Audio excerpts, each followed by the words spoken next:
All right, we're starting off session 4 with a focus on Aidwin, Og, and Mr. Sleeves heading to the mortuary. So, Aidwin, you have a little feeling beside your leg. Would you care to look down and see what it is? I rolled to look down. You see Scruggs, your trusty little puppers. Scruggs!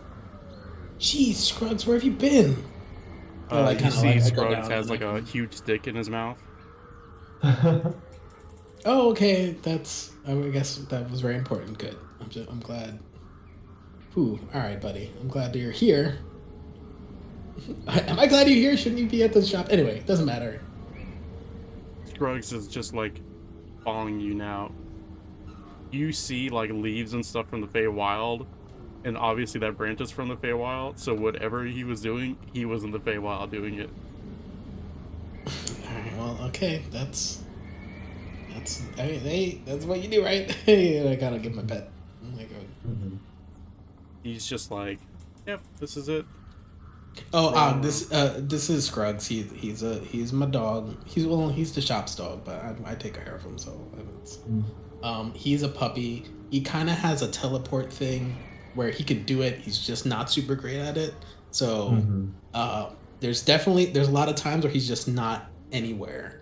So just no, not in any. sometimes he's here, sometimes he's not, sometimes he's somewhere else. It's kind of hard. Okay. Well, I guess he's here today. So but yeah, hey, cool, Scruggs. Mm-hmm. Well, thank you for the introduction. Nice to meet you, Scruggs. Do you speak Sylvan?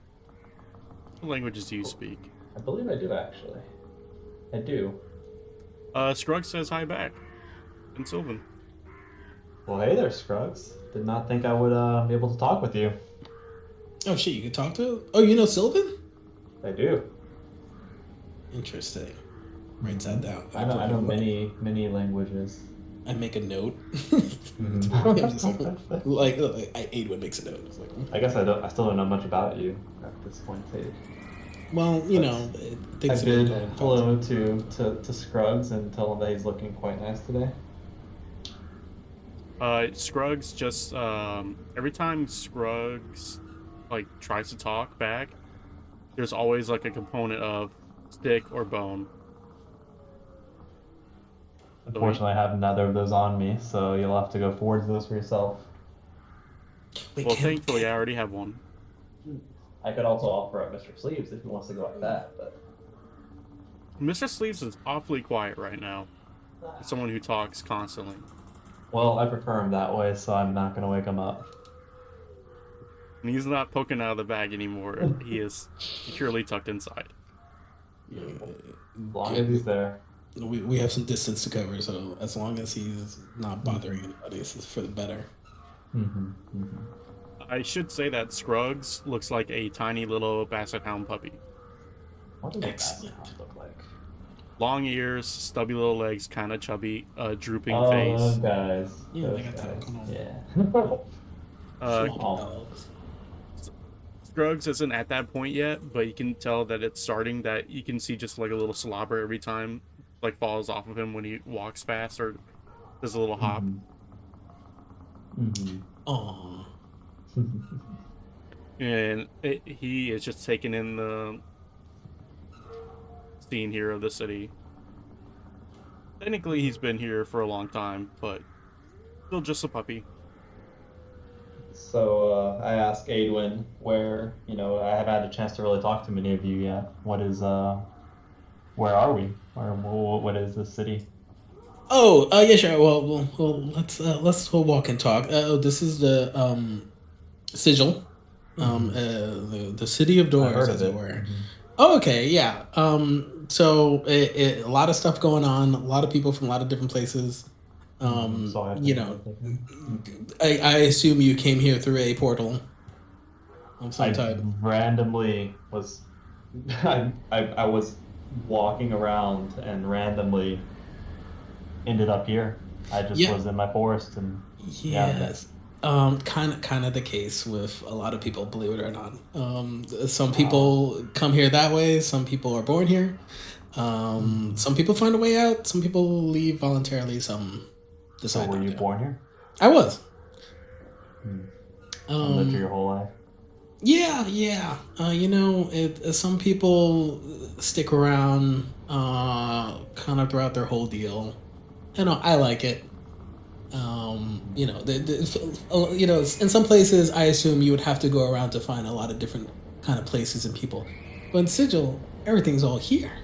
All Have the you ever weird been stuff out of comes the to city? me. No, I'm not sure if I know how to leave. Um, but that doesn't matter. Anyway, I like it here. I don't like it very much, but Mr. Sleeves pops out of the bag for a second. Says, I'm from the material plane, by the way, and these mushrooms are delicious. are you rummaging through my bag right now, Mr. Sleeves? I do not Uh, remember giving you permission to eat those mushrooms. Present tense, no. Past tense, yes. Well, you're in for a ride if you've been having some of those mushrooms. Oh, I went geez. about. I was just experimenting with those before I came here, and I've observed many creatures eating it and having a not great time.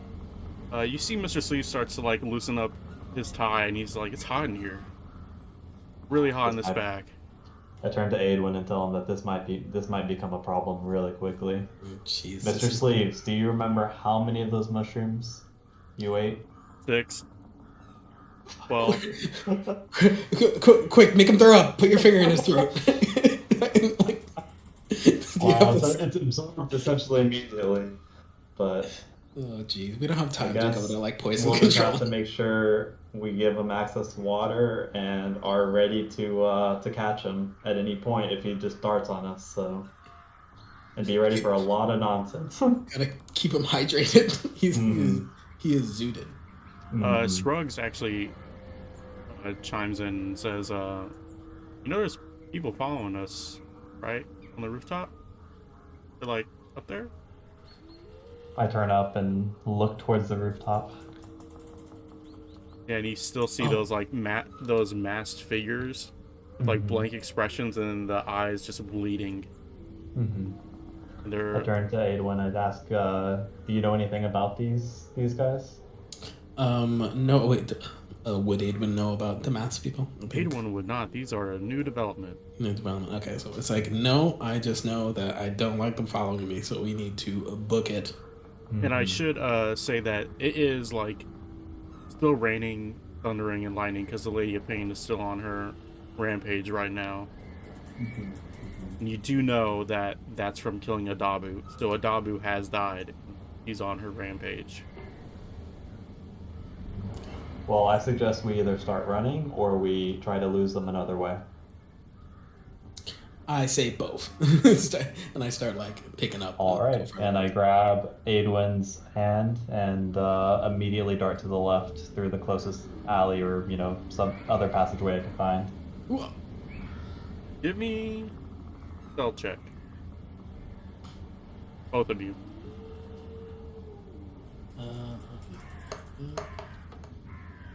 Did I just roll it twice? I think your thing might be set to rolling it twice automatically.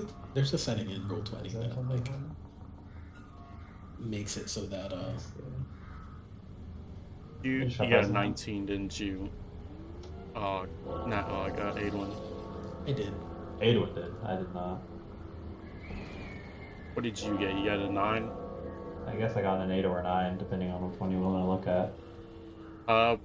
Both are not good, but I'll say.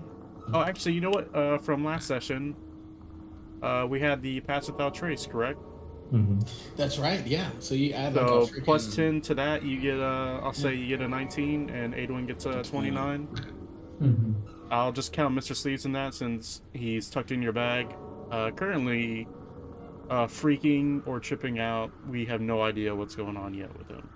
Except he is hot, and he ate indeterminate amount of those mushrooms. I'll just include Scruggs with your roll, Adwin, just to help out. Would you like to give me perception check then? Sure.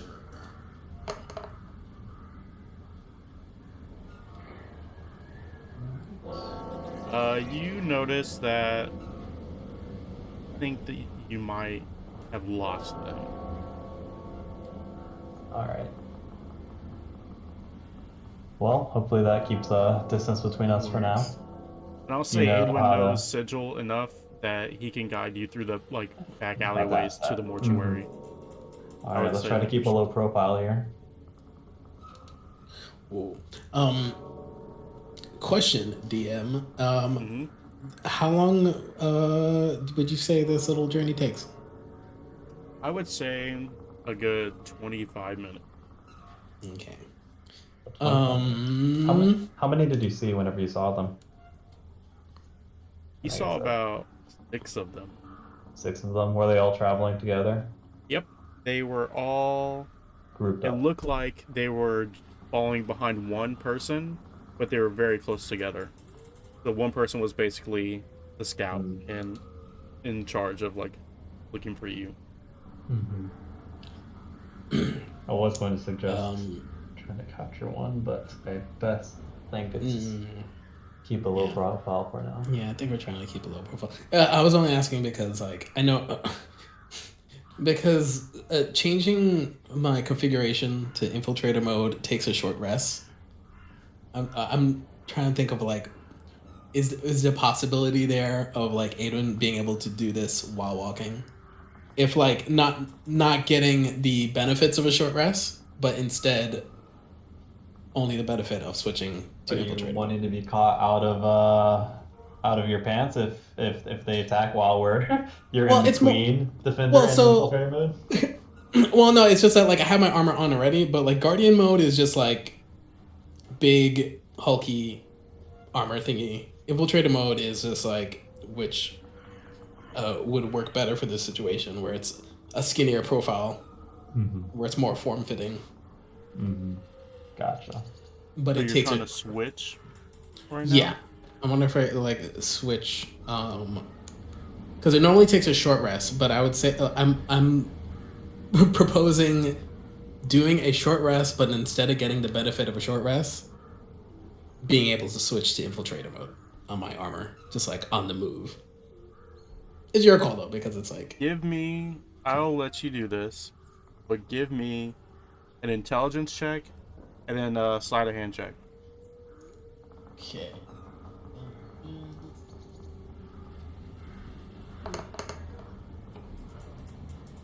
And a sleight of hand.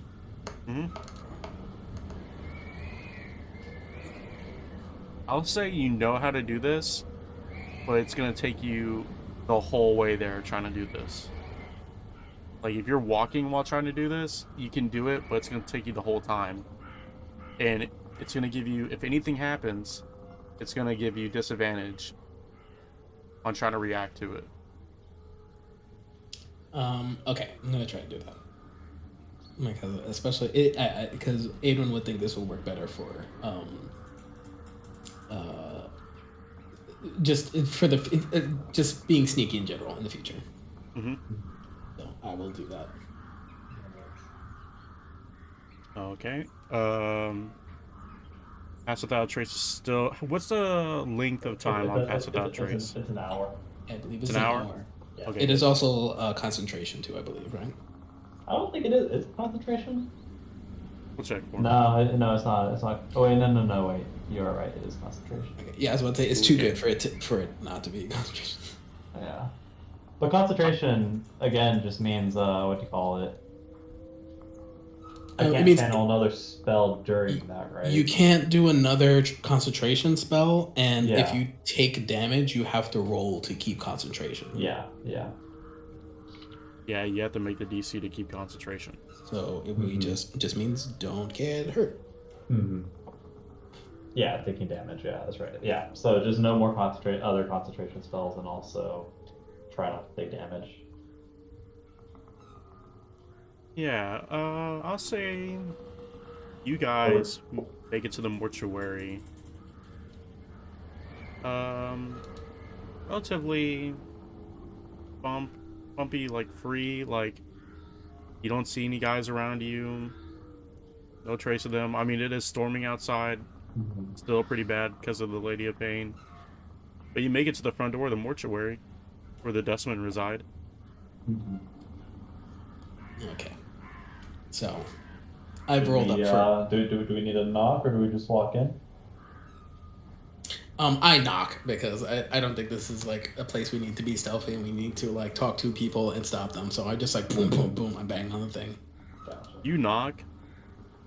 That door makes the loudest, hollowest noise you could think of. And you just hear, like, quietly stepping towards the door. 2 footsteps.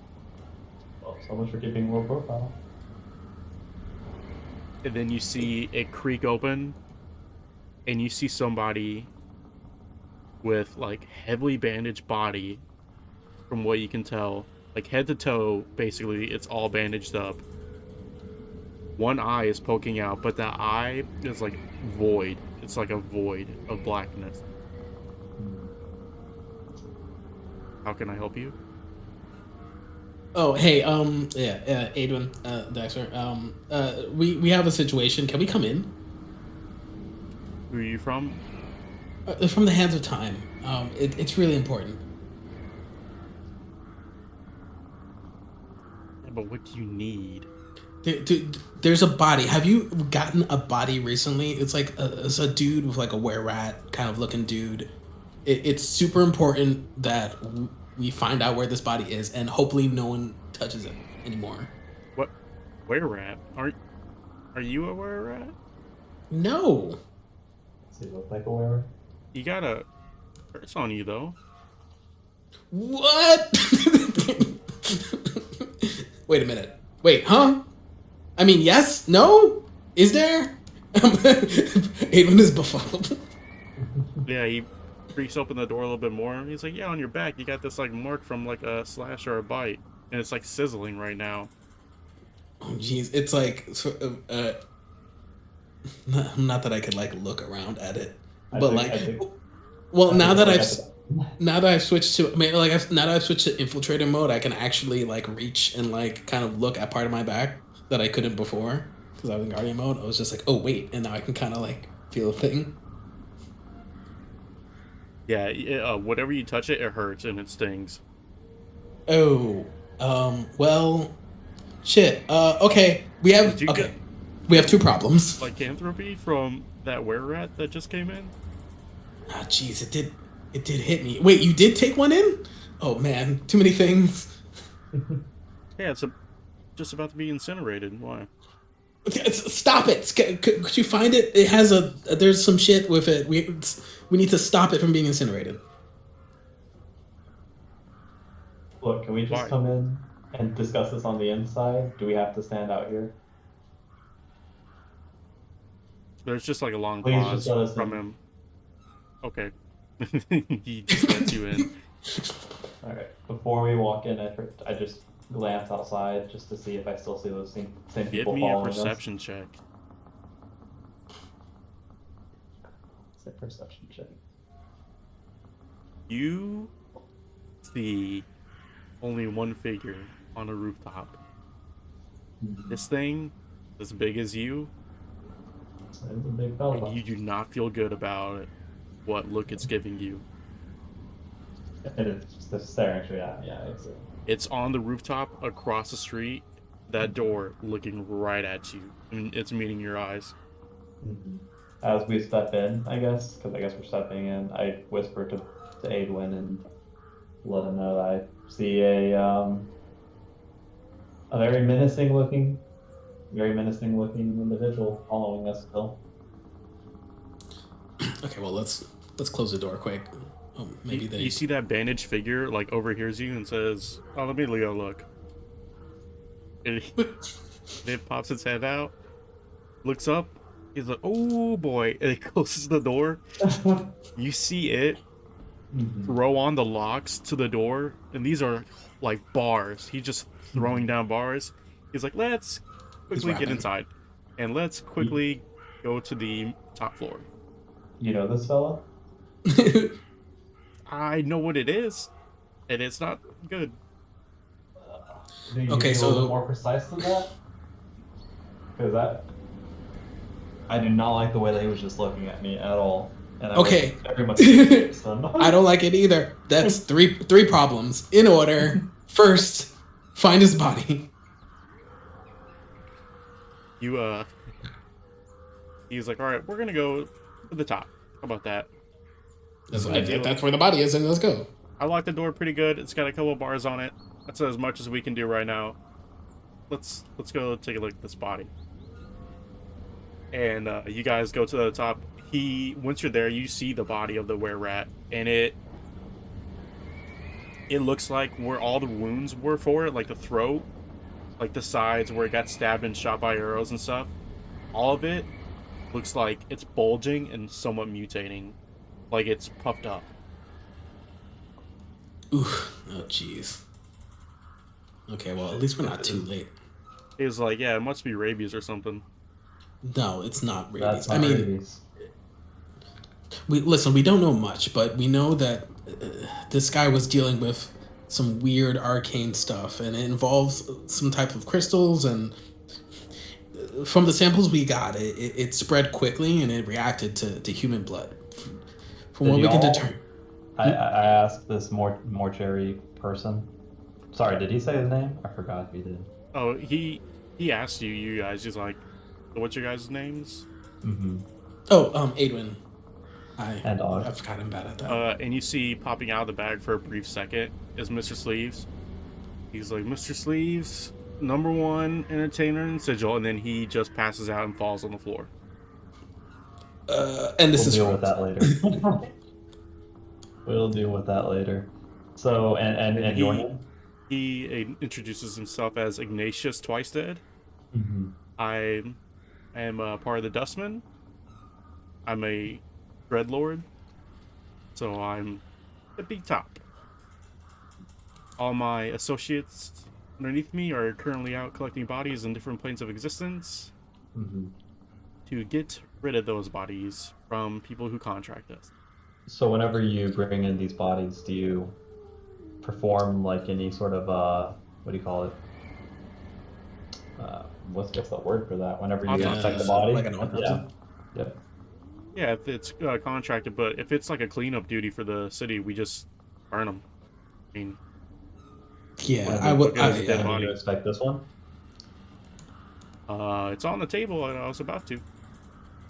Yeah, I was the one that asked for a cleanup. This was before we kind of knew what was going on with this thing. Actually, if we can inspect it, that'd be great. All we know so far, if what we're able to deduce, is that if we were to incinerate this body as it is, it would be super bad for basically everybody. And plus, we have reason to believe that this thing has an association with some interesting crystals that we've been encountering recently, one of which I was trapped in. So... You were trapped in a crystal? It's a long story, but yes, essentially. That's how I'm here right now. Did any of And you that's all I wanna encounter say. what crystal or have personal experience with the crystal that made this thing this? I thought you said you thought it was just rabies. Well, you're talking about crystals now. I think Yeah, it's we- rabies. Yeah, we found a couple crystals on it. It was oddly colored. There was one that was like red and one that was like gray. All we noticed is that when they reacted to the blood of this thing and anybody else's, and it crystallized. It was weird. What one was the one that caused this? Is what I want to know. It was. Does Adwin remember that it was the red one or the green one? I might remember. Do you remember what it was? The red That's one? the red one, I thought. It was the red one. Yeah. So the red one was mutating and messing with the blood and stuff. Yeah, I believe so. Based off of what I heard. He kind of looks at Og. He's like, "You're missing a tooth, right?" I see you talking. You're missing one. Is that just like you're born with that? You know, big world, lot of teeth. I don't know. Might be missing a tooth. I have so many I can't, keep track of them. He kind of thinks for a second. Well, how did you destroy the crystals that were involved with this? How did this happen? Well, so they're contained at this point.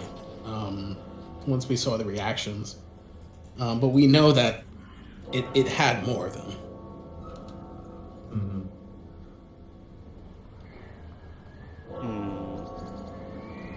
What?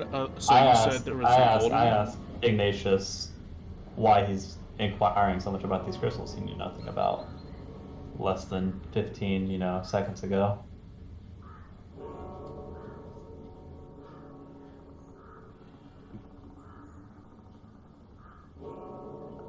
He's like, yeah, Adwin, what's up with these crystals? Ignatius asks you. I mean, like I said, we don't know much about them. We just know that they're volatile, and this dude was carrying them. So if we could figure out maybe at least, I mean, we need to find a way to be able to dispose of his body, because we don't know if it's going to continue reacting or if the reaction's going to go off on its own. There's a lot we don't know. So can we infect the body? Would that be all right? Carefully, hopefully. Without touching? I feel. I can. You can. Can we be here You while can you do watch inspect me. it? You want to? Also, real quick question. All right. DM, how much does Adwin know about like lycanthropy or ratrophenpy? It's a curse, and I- it can be removed by remove curse if you want. Okay. I would just in terms of I didn't know if we needed like shit from the were rat itself, like hair of the rat or something from which you were cursed upon. You just need to identify what the curse is and go to remove curse and say what it is. Okay, cool. So anyone Hey. that can remove it. Hey Iggy, do you know remove curse? Any chance? Ignatius has like gloves on right now and is about to like start digging in. I'm literally in the middle of something right now. I mean, you can continue. I was just curious. Stares at you and you all notice like he's bandaged up like head to toe. You can't see his mouth, nose. You can only see that one eye and it's total blackness. And in fact, the area surrounding his eye is like somewhat phantasmal, smoky blackness too. Mm-hmm. It's like, I mean, I know it. I know remove curse. I mean, for like like I said, order of problems, right? Let's do the body first, and then. I don't think you're understanding what situation we're in right now. There's that weird dude outside watching us. I had to lock the doors because I know what it is. Not a great thing that we're gonna have to deal with potentially. Okay. This body with the crystals that's mutating stuff that I don't know how you guys destroyed or how you dealt with it to make it stop. You have a curse. I have a job to do. You don't want me to burn this thing, but this thing has to be destroyed somehow. I know there's a lot going on. We're all super stressed. I get it. Like I said, 3 problems. Items of operation. 1, this body. 2, weird people outside. 3, removing curse. I asked Ignatius to give me, at the very least, a little bit of information on the thing outside. You're saying you think we'll have to deal with it. What does that mean? That thing is a death knight, unfortunately. Death Knight. Well, that's an ominous name. There's only one group of people that, besides us, that would have potentially dealt with them. They're the Athar. So, in all recorded history of Sigil, I've only known the Athar to mess with them. And if I didn't mess with them, or if I didn't dissect them or re-raise them from the dead, from their undeadness, I think, then it has to be them. So, I don't know what you guys did specifically, but if you have the Athar mad at you, we have a problem here. Well, I mean, Well, then I guess we better hurry up here. Yeah, let's figure out what's body. This might be connected as well because, I mean, if you haven't figured this out, yeah, we're kind of responsible for this body being a body. So this may be connected to the Athar, so who knows? Yeah, Horatio and Maddox like hopped on by from the harmonium and said something about there's a fight in the park and there was a note left for him. Yeah, well, so that was I left a note for Horatio so you guys could deal with it. And yeah, there was a fight. There were some skeletons.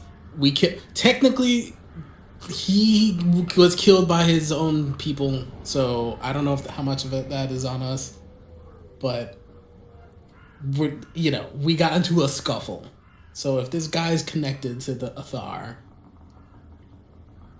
it could explain why the Death Knights are following us. But that's just me guessing. I'm throwing spaghetti at the wall right here right now. You see, yeah, it was like at the Park of the Infernal and Divine. Like someone got shot there with an arrow.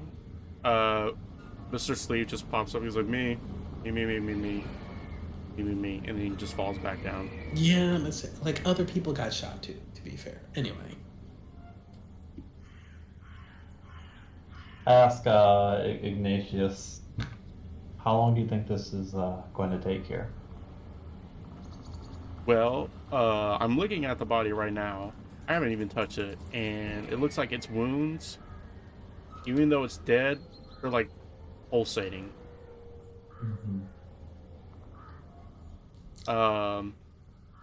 Said I might not want to incinerate it. So I don't know how to destroy it if we want to do that. I suggest that I think I've seen something like this before. And that maybe there's other ways to get rid of it. Are we content with getting rid of it like right now, or do we want to inspect it more? If you want Ignatius to inspect it and try to like dissect it and see if he can see inside the wounds or the mutated parts a little bit, he can do that. So you would just roll a medical check or a medicine check. And if you want to help that out, you can give him help on that to give him advantage.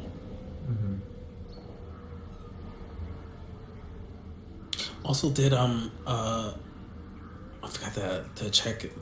We asked him if the body had any crystals left on them.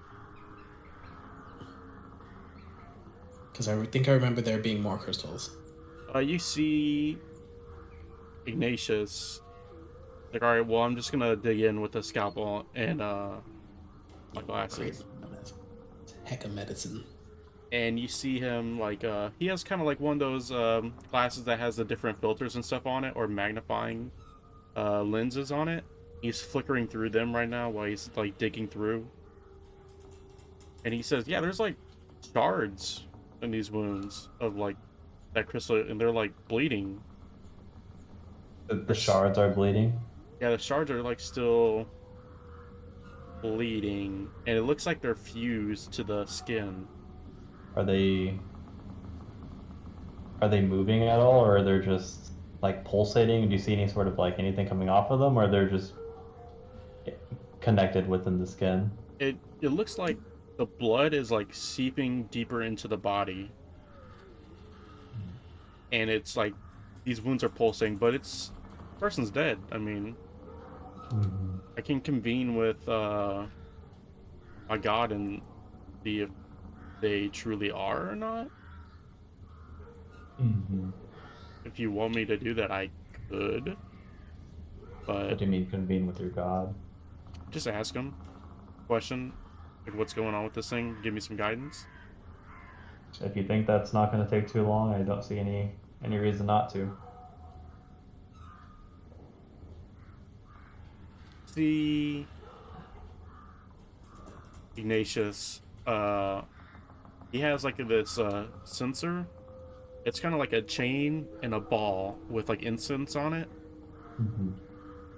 He just swirls it around up in the air, and you see just like little incense coming off of it, and he's praying to his god Anubis. He's While channeling some divinity right now.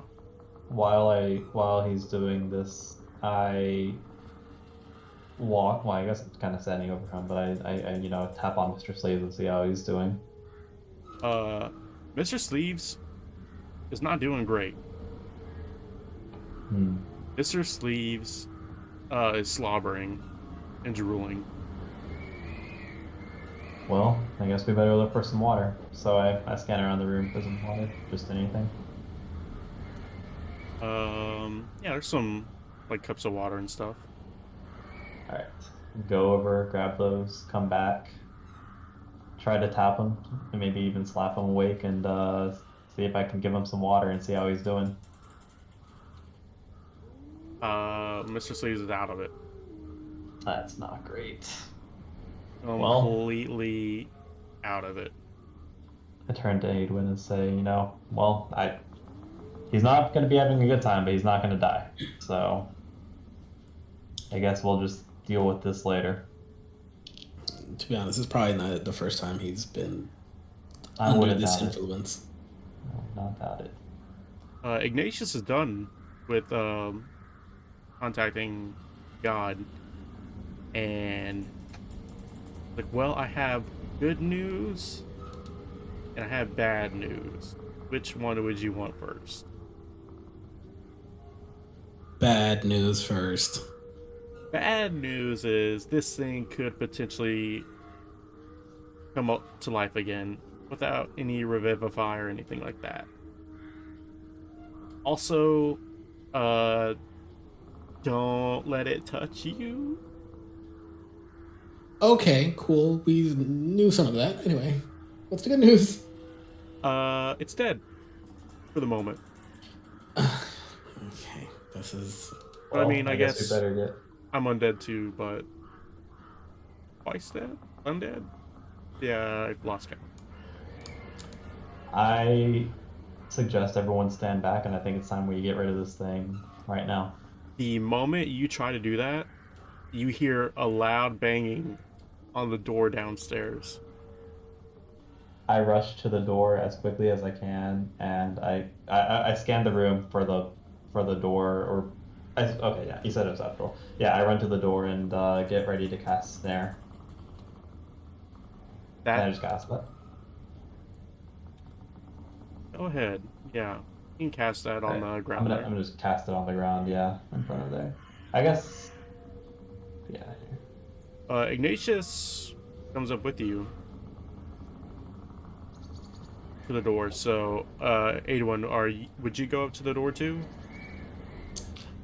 Is there like a window that is facing the same wall? This mortuary has no windows. Cool. It's literally walls and doors. That's it. And I guess at the top of it is like a chute for the ashes to go out whenever somebody gets incinerated.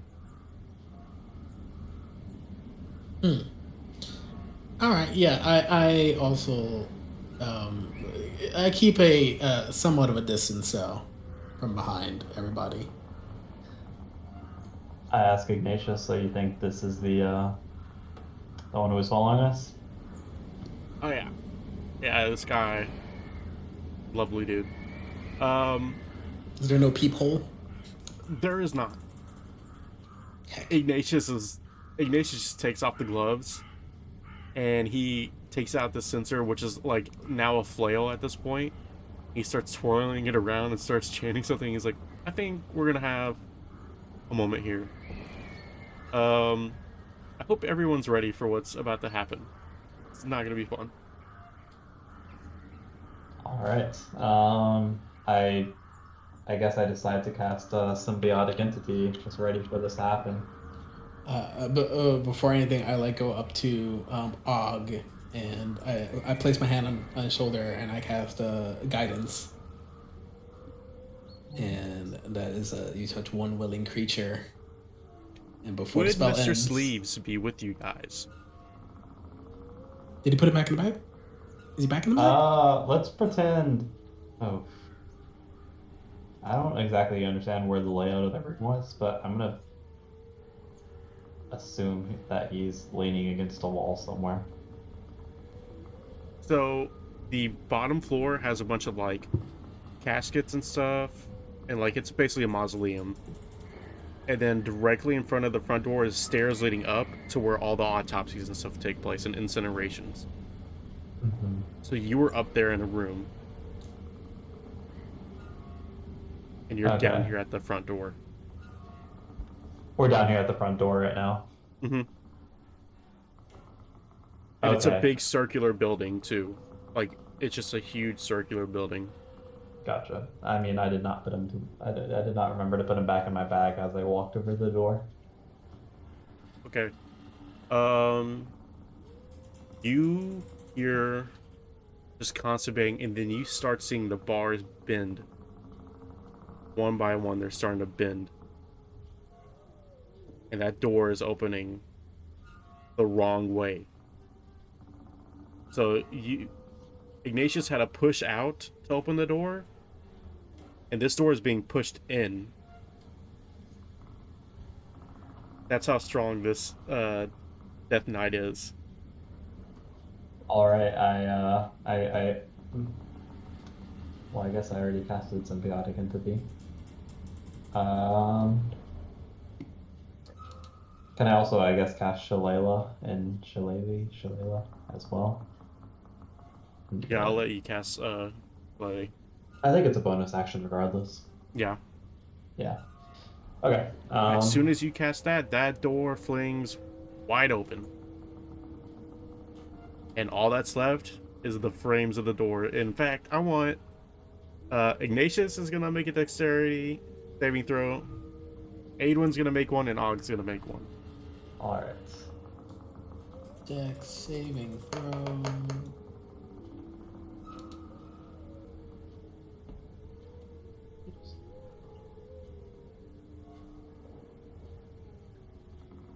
I'll say everyone makes it, and you dodge the way out of like the bars and the doors come flying your way, and you see 8-foot tall Death Knight in the doorway, looking down at three of you, and you also see two of the masked figures pop out behind him, and they quietly start scribbling on the frame of the door. And the Death Knight's just watching to see if you'll do anything while they're doing this. And I will say that they're scribbling with a bleeding crystal in one hand and one of those dark black greenish molding crystals. And it's all on the door frame is what's happening right now. And when their hands move away from the spot, you see these crystals and like the door frame kind of warp, and it has this like effect of like heat coming off of it once they do this.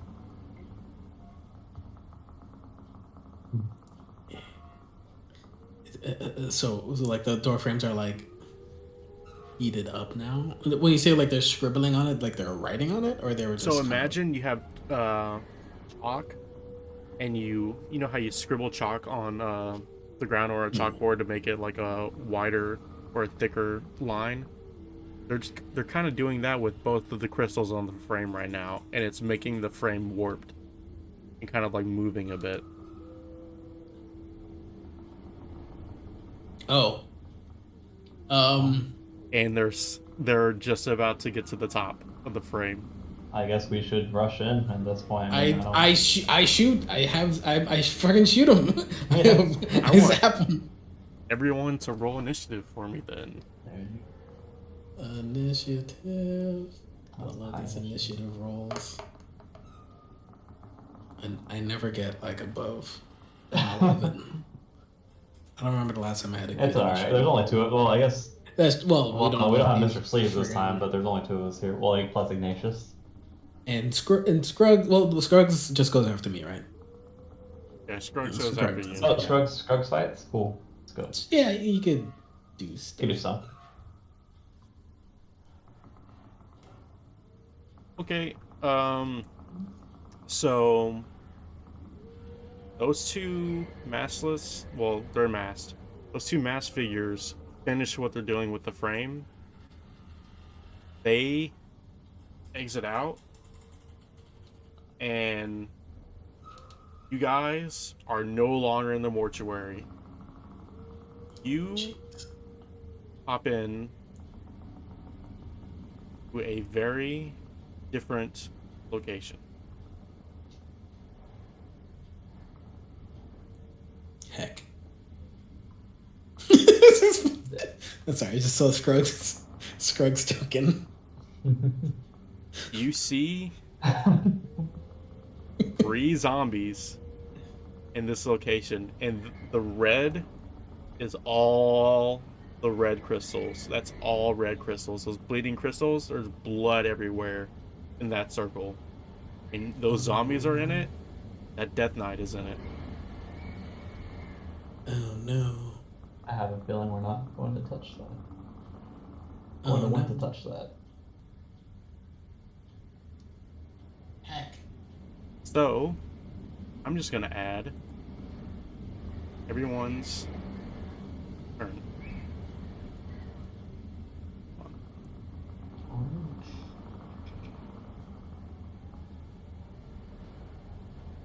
You, Adwin, you got a 10. Got a 10. Adwin, you got a. Come on, man. Why does it say 0? Don't worry about it. Fix that. You got a. I'll say. Yeah, you got a 17. I was looking at your decks. Mm-hmm.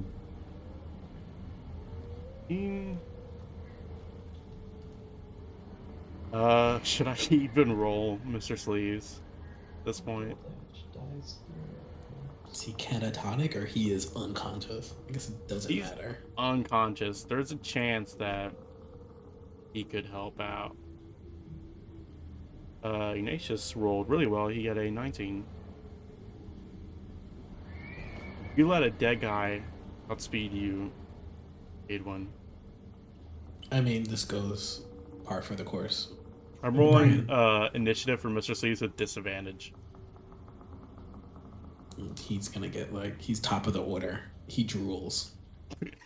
Nope. Mr. Sleeves got a natural 1 with disadvantage. Hi, there we go. Perfect. That makes sense. So Ignatius is the first to act, and he's like, what just happened? What is going on here? I guess Someone we're about please to tell find- me. I Your have guess just is as as little good as information mine. as you. But I have a feeling that that guy in the middle, we're gonna have to get rid of him.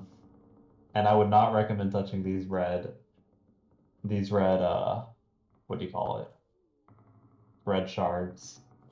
Oh, it's full on, like, it's like blood, like whatever this actually is, it looks like Mhm. blood, and there's just like these crushed crystals all over the ground, and these Mhm. zombies have them in their bodies, like infused in their bodies, and that Death Knight is standing in the middle.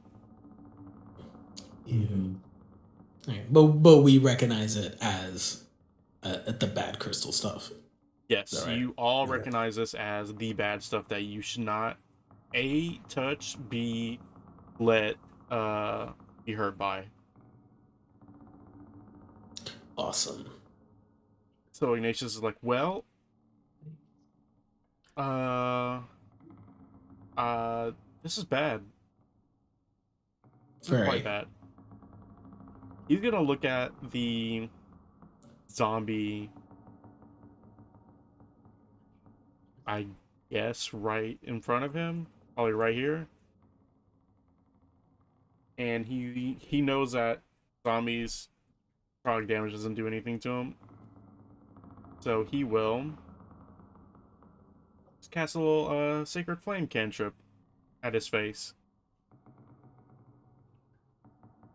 healing 7 points of damage. Ooh. Not bad. Definitely hurts that zombie a bit. I don't think whenever Actually, I you know what? cast my symbiotic entity, I don't know if it increased my health. Is there a way to check Yeah, that? you get temporary hit points. Yeah, but okay, so but like, is there a way to visualize those, or actually I just You think get I have 4 31 plus 15 extra or hit 16 points. rather. Yeah. On roll on D&D Beyond, there is a spot for temporary hit points. Oh, there is. I see that. Okay, cool. Yeah, you could. I think well, it says I get 16 temporary hit points. Oh, you get 16? Yeah, Yeah, then add them. I get tanky. But yes, I have them on now. Nice. Cool. I didn't see that little thing. Thank you. Ignatius is swinging around that sensor like a flail right now, just trying to. It's basically acting as his shield at the moment if any attacks come, and Mhm. he's chanting to Anubis right now. He's like, "What the fuck did you get me into? Why did I Uh, help these people?" And that's the end of his turn. He's like, help, please." And you're due up next, dog.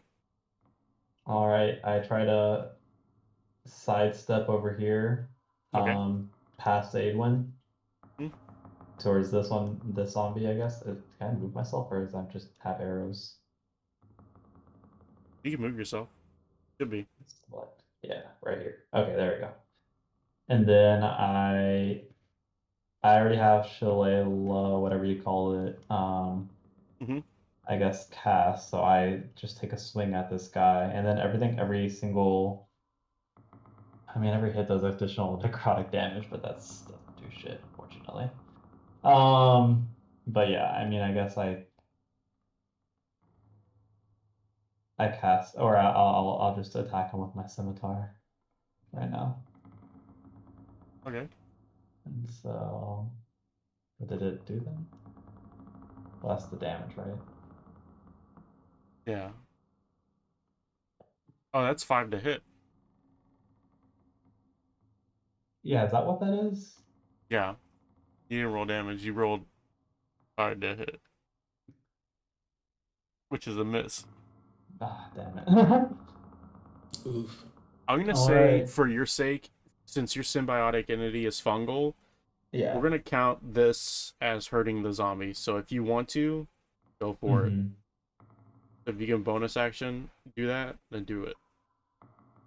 Okay. My bonus action basically hits whenever whenever I think it's the start of their turn. Okay. But then yeah, then it's they have to roll a Constitution saving throw against my spells DC, spell save DC,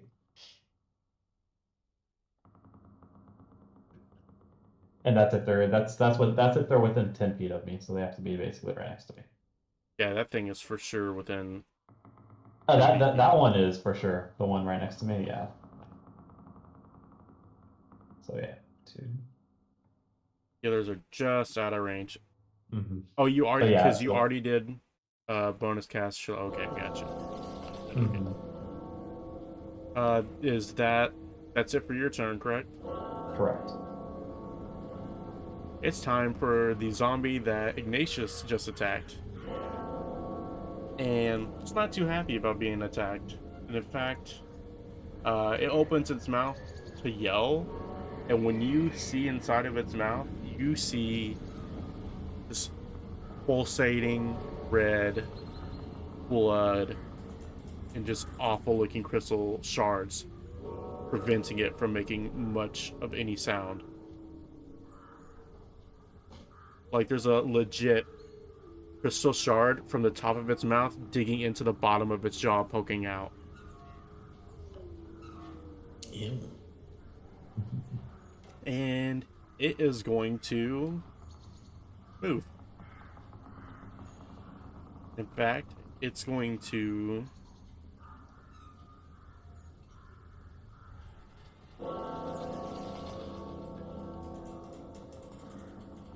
attack this little dog right here. The dog, really? On your first go. Literally the first thing that happens to Scruggs.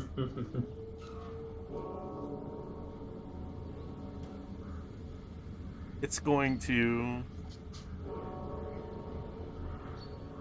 swing with the claw. You know, it's just going to swing with the claw. And it misses Scruggs horribly. Yeah, shitty zombie. Scruggs says in Sylvan, help? Please help. Anyone help?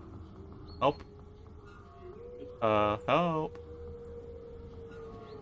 This thing's scary. Oh, Scruggs. That's the end of that turn, and now it's Aidwin's turn. Oh man, I'm mad. How dare go for my freaking dog. I was gonna do a regular attack, but now I'm like looking at how, if I could do something nastier to this mofo. I mean, this thing literally just targeted out of everybody. Your dog. There were four other very, very applicable people who could have attacked. I mean, this dog is from the Feywild. This thing looks delicious to this zombie. Ew, weird. And it's right next to a frog too.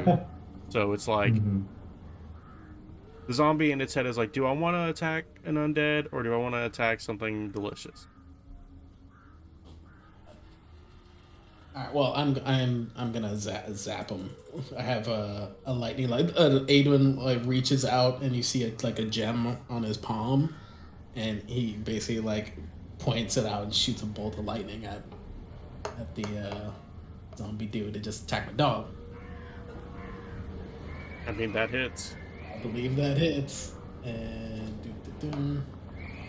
it does like a little bit of damage. You singe it. Just a little bit. Just a little, you know, owie. I think I could do, let me see, Infiltrator Armor. Let me see. I think I could do more damage if it counts as a lower damage. 1d6. Once on each of your turn, an extra 1d6. Okay, so I'm going to roll an extra 1d6. Okay, boom, there we go. Nice. This thing is looking pretty hurt. And that is my action. I think I could really do anything else. Let's see. Should I move? I don't want to. It's hard because it's got all this stuff, and I don't want to go way too far because of my dog. All right, so that I'm gonna end my action there. Okay. Unfortunately for everybody, it's the big boy's turn. And... Does my dog go? Ooh, your dog does go. What would you like your dog to do? Thank you for reminding me. Scruggs is gonna bite. I'm gonna remind you, this zombie has red shards of that crystal all over its body, and it's currently bleeding. So this is well. First of all, I'm glad I picked my zappy armor instead of my punchy armor, because that could be a problem. Okay, so well, the question is like, would Scrubs know to not bite?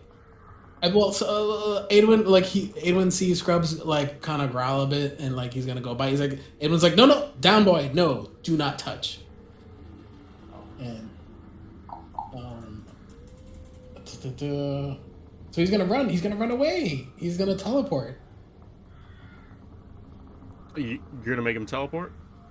Like Scruggs, Go, move. I mean, it's not really like he can go. He's gonna go over here. Teleport 25 feet to the furthest I'll you can say get. that this area right here, right where you were pointing at, that's where the front door of the church was. Not church, the mortuary was. This is somewhere completely different. But that's where it was. Okay. So I'm gonna have him like teleport to what he would perceive as the furthest distance away from these guys.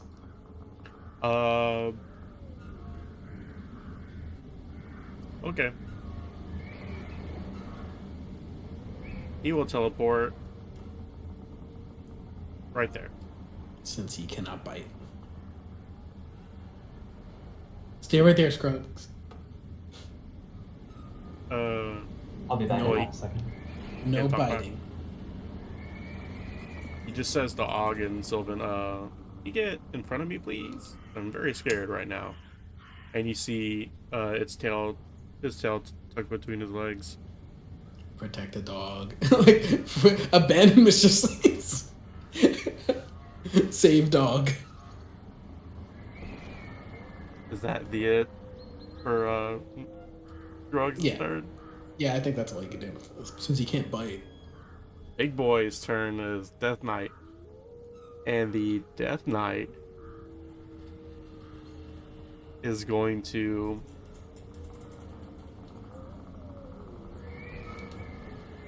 it has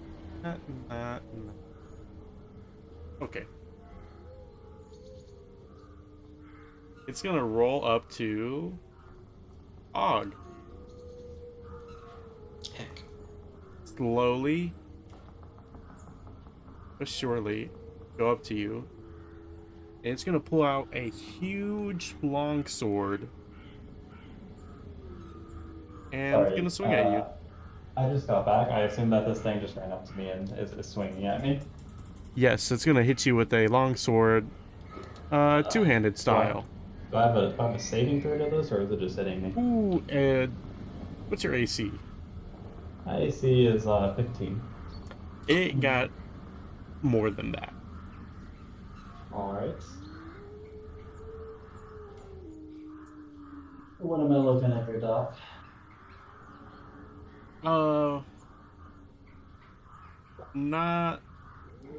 Not good. Hmm. You take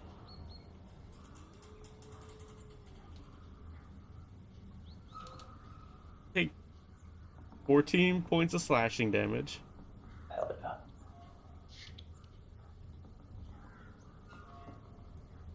14? 14 points of slashing damage. And then you also take 6 necrotic. Oh, beautiful. Well, there goes my my circle of spores.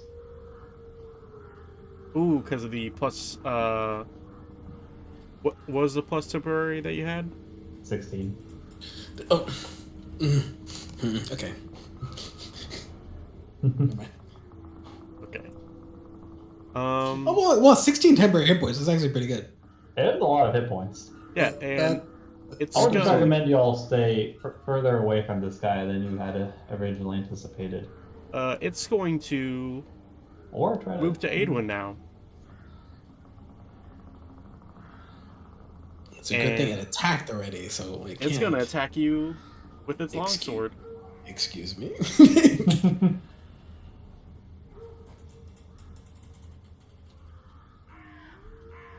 Two-handed. Good one. What's your AC? My AC is 19. I'm assuming a 25 hits that. So, we're gonna roll damage. Adrian. Take 10 slashing. And you take 10 necrotic. What did it roll? You take a total of 20 points of damage. Wait, okay.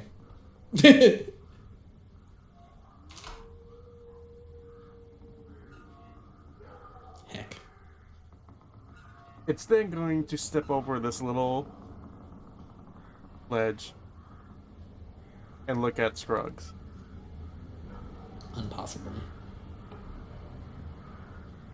And Scruggs sees this Death Knight take out its long sword to raise it above its head with two hands.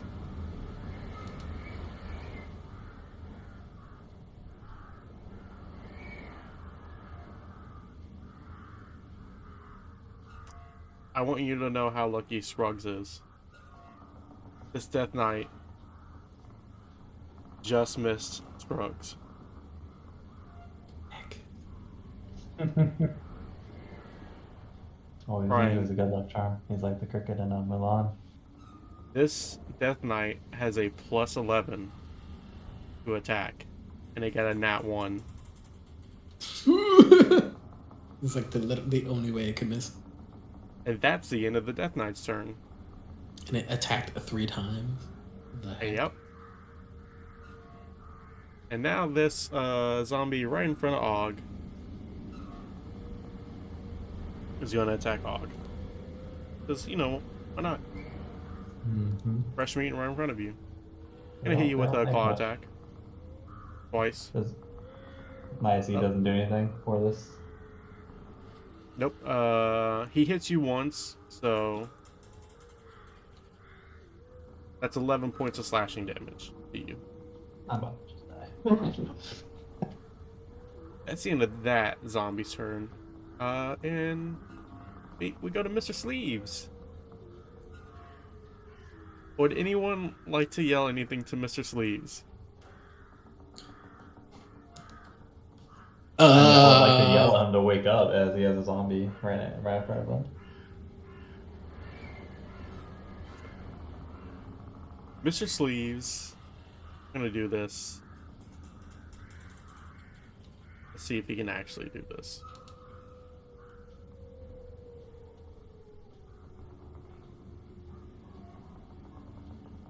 What's gonna happen right now is Mr. Sleeves can act. He's in a state of half consciousness right now. He's in and out of it. And he can attack, but it's gonna be with disadvantage. If he does attack. Because you know what? He's gonna do a perception check. See what's going on. Advantage. He is just noticing a bunch of zombies in this Death Knight.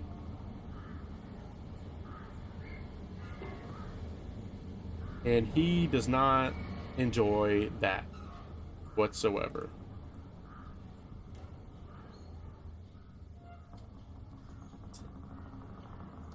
So what Mr. Sleeves is gonna do is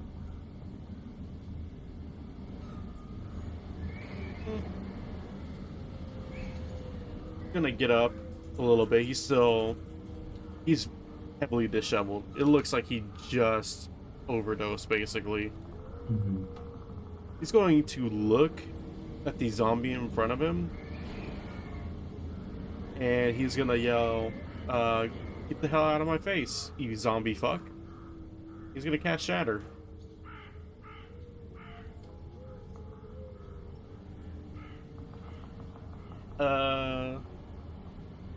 That zombie has went bye-bye.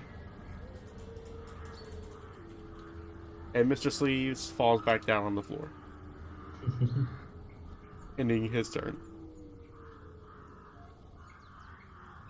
And now it's time for the zombie that hasn't gotten into any action yet. Forgot that guy exists. And he's going to move right here.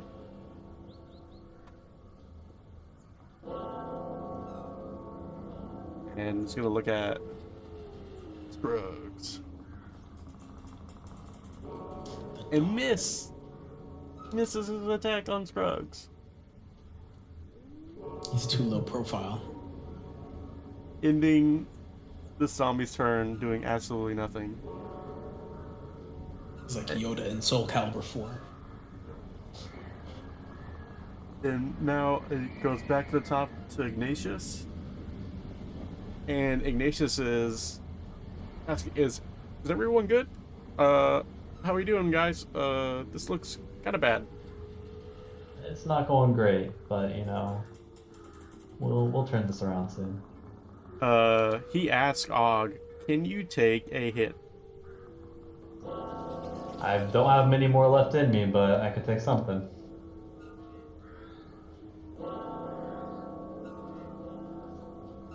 You see Ignatius is thinking right now. I'm thinking very hard of what to do. He's going to move right. He's gonna move past Aidwin and move right here. He's gonna cast Spirit Guardians.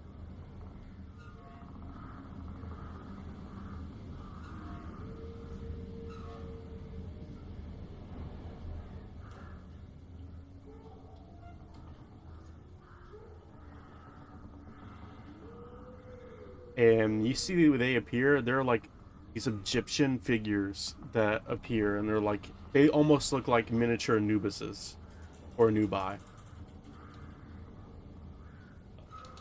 So he says, hey, he just points to them, dog good, hobgoblin good, Firbolg good, toad good, zombies bad, death knight really bad. And you just see them all kind of like acknowledge, like, oh, okay. So that's going to be Ignatius's turn.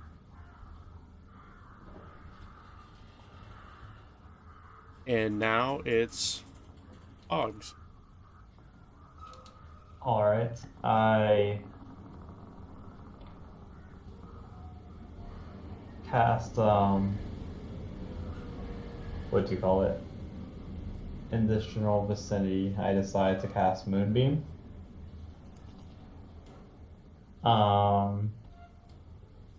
Which is in a 5-foot radius, and I cast it right on this. Is this guy on Aidwin? Like literally? Right next to him, like within 5 feet. Within 5 feet? Mm-hmm. Alright, I go ahead and cast Moonbeam right. You want to catch those two zombies, right? I guess I'm gonna catch these two zombies. So like I'll say, right yeah, here. I'll say you can do that. Yeah. They fail their Constitution saving throws. And then did it cast the damage there? It was 10 damage, correct? I guess so. Yes. 10 radiant damage, so we'll double that since they're zombies and undead to 20. So dun, double this up. This zombie, to the right of you, Og, it looks like it's holding on by a thread of a tendon, just standing up. Which one? The one to the right or the one on top, to the top of me? The one to the right, so this one. Okay, got it. This one's pretty bad. This one's pretty bad. That Death Knight is looking a-okay right now. And then And then I was also going to cast as a bonus action my Healing Spirit. And so I cast that, and it's within the 5. It's what do you call it? It's in a 5 foot general cube area. Yeah, 5-foot cube. I'm gonna cast that like right next to me, basically like right where this like almost dead zombie is. And so yeah, out comes a, what do you call it? Well, it appears to be essentially a floating mushroom, but it is able to heal things for 1d6 if you start your turn there, or if you move into its space for the first time. So essentially, I'm gonna say That mushroom is on the head of one of these little Anubises. What little notices? So one of these spirit guardians looks like a little Anubis, and that mushroom or fungi is right on its head. Okay, that's fine. It's right now this area that everyone's in, except for Mr. Sleeves, is very crowded. Mm-hmm. You are all next to each other. It's okay. very crowded. Where is the Spirit Guardians centered in? The all around Ignatius. So one's blocking. How many? One is currently blocking Scruggs from the zombie. Another one is blocking Scruggs from the Death Knight.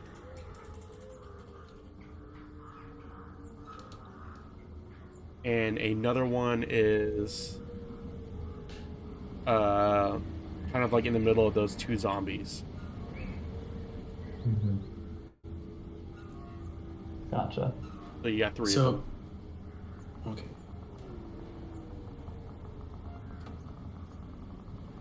Okay, and so this healing spirit that's on top of this Anubis should be able to heal 5 times because it's 4 plus 1. So 4 being my spell modifier plus 1. And it's a so, 5-foot radius, correct? Yes, it's a 5-foot radius from where it is. It's either if you start your turn there or if you move into its area for the first time. So I guess because I think I'm the only one hurt in this area, but so I guess it would heal me for 1d6, and then I don't know. Neither Ignatius or oh my god, what's his name? The dog. Neither of them have taken any Scruggs. damage yet. Yeah, right. Hmm? Okay, so just me for my own self at this point. Okay. So I got healed for 6. So the spirit is on top of Og, and it's and the area is 5 feet around Og. The spirit is on top of one of the Anubises, and it's 5 feet within that. Where's the Anubis? I'll Should say be the like- Anubis is right there in between Scruggs and the zombie. Okay, because we could draw a little thingy. Right there. Oh geez, what am I doing? So 5 feet is that. Boop. That is not 5 feet. I thought it was like 5 feet, like between. You know what? You're Okay. right, I'm wrong. Okay, that is 5 feet. Yep. Yeah, so the way it works is not really like 5 feet, like actually in a circle. It's like kind of just like the squares that are all adjacent to it. Mm-hmm. Yeah. Yeah, so you're, 5 you're, feet. You're right on the edge of that right there, Adwin. Yeah, poke your head in. Well, it's a little occupied. Is Really that the end tiny of though. Og's turn? Yeah, that was my action and bonus action, so I can't really do anything else. Because if I run away, just correct me if I'm wrong. If I start walking away, You're that gonna would be a get bonus hit. action anyway. I'm gonna get hit, or they're at least gonna swing at me. Okay. No, that's not my action. Adwin's turn.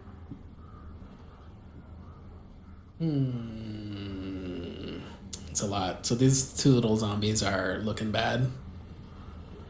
Yes, that Death Knight is looking fresh as a daisy. That's dead. Cool. 15. 15. Plenty. Alright, well, I'm going to take a chance at an opportunity attack, and I'm going to zip here and then zip here to move across the pool of blood stuff to yeah. Okay. And I don't think this the Death Knight has taken its reaction yet, so I assume it gets an opportunity attack. I mean, unless it doesn't, that's fine too. Did you teleport or did you move and zip around? I teleported. You're right. I have a 30-foot Misty Chef. Well, but does Misty Step doesn't does Misty Step? provoke an opportunity attack? No, it doesn't. No, it doesn't. I'm Come gonna for say the it doesn't. It has no Okay. idea what direction you're going in. So freaking. Oh yeah. Use limited use. So I like Aedwin messes with like a toggle on his belt, and you basically see him like zap into the other side of the room. Mm-hmm. With his hacking teleport ability. And the Death Knight gets an opportunity. No, I'm just kidding. Freaking he grabs through the universe. It looks in the spot where you were, and then looks over as like it looks like it's kind of like frustrated at the second of you doing that. And then it looks at Scruggs. So and Aedwin kind of ka-chunk, and like 3 missiles pop out of his shoulder, and he fires magic missile at let's I'm gonna shoot. Can I wait to see how much damage happens to an enemy before deciding what the next? Because I got 3 shots. Tell me who you're gonna hit with how many magic missiles. I want to hit one of them on this guy, and 2 of them at the other zombie. That zombie that you I'm just gonna point this out. That zombie looks like it's hanging on by a tendon. This guy? Yep. Alright, so I'm gonna shoot 1 at him and then 2 at him, and it's a 2 damage per missile. Didn't roll great on that one. Brian, how does that magic missile exactly kill that zombie hanging on by a tendon? It literally it's incendiary. It goes phoom. It's like I shot a bazooka at it and it goes poof and it explodes and it probably gets some zombie gunk on Og. Sorry. Og is looking at the zombie and all of a sudden the zombie just explodes in front of him and you open your eyes and you see like a smoking missile launcher from my arm. Okay. We'll do that. And it's 2 damage. That other zombie just looks annoyed of what just happened. Oh, you shot 2 of them at him, right? Yeah, I shot 2 at the other one. And so it's just even more annoyed now. Like, so he gets 4 damage. What was that? It's time for the Death Knight. Go. It's time for Scruggs to go. Ooh, correct. What do you want him to do? He's gonna teleport again. How many teleports is that, Brian? He's used 2 so far. Okay. He's gonna teleport right to me. He's gonna go poof because he's like, oh no, I'm scared. I wish there was like a little counter. I mean, I can remember. I'll just remember. Scruggs is not happy. It's okay, Scruggs. It's okay. Scruggs is literally in the evil position right now. It's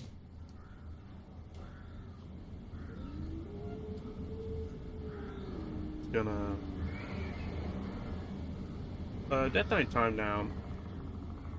Death Knight's pretty upset.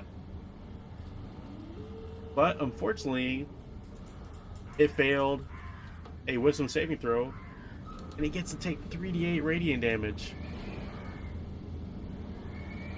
from the Spirit Guardians. So... Wow. Where the Spirit Guardians are in the same spot as the healing spirit? Mm-hmm. Is it the same range? What's the range on the range is 15 feet from Ignatius. This is his body. Oh, it's his body. Yep. Oh, okay, I was gonna draw a circle. So there's Spirit Guardian. There's 3 Spirit Guardians emanating from 15 feet from his body. Do they move with him? He can move them if he wants to. Oh, okay. But right now there's 2 on the Death Knight and 1 on that zombie. So we'll say I'm just gonna draw a little circle so that we know that. There you go. Spirit Guardians are here, I think. Yeah. Is that the square you just drew? Yeah. Alright. The Death Knight in total will take 38 points of radiant damage. Yay, NPCs. You just see Anubis take like a hook and just bonk the Death Knight on the head. Like a radiant bonk. Mm-hmm. The Death Knight is even more pissed. And it looks at the caster of said Spirit Guardians. Oh no. And it's gonna attack with its longsword all 3 times. Why? Hitting twice. Oh boy.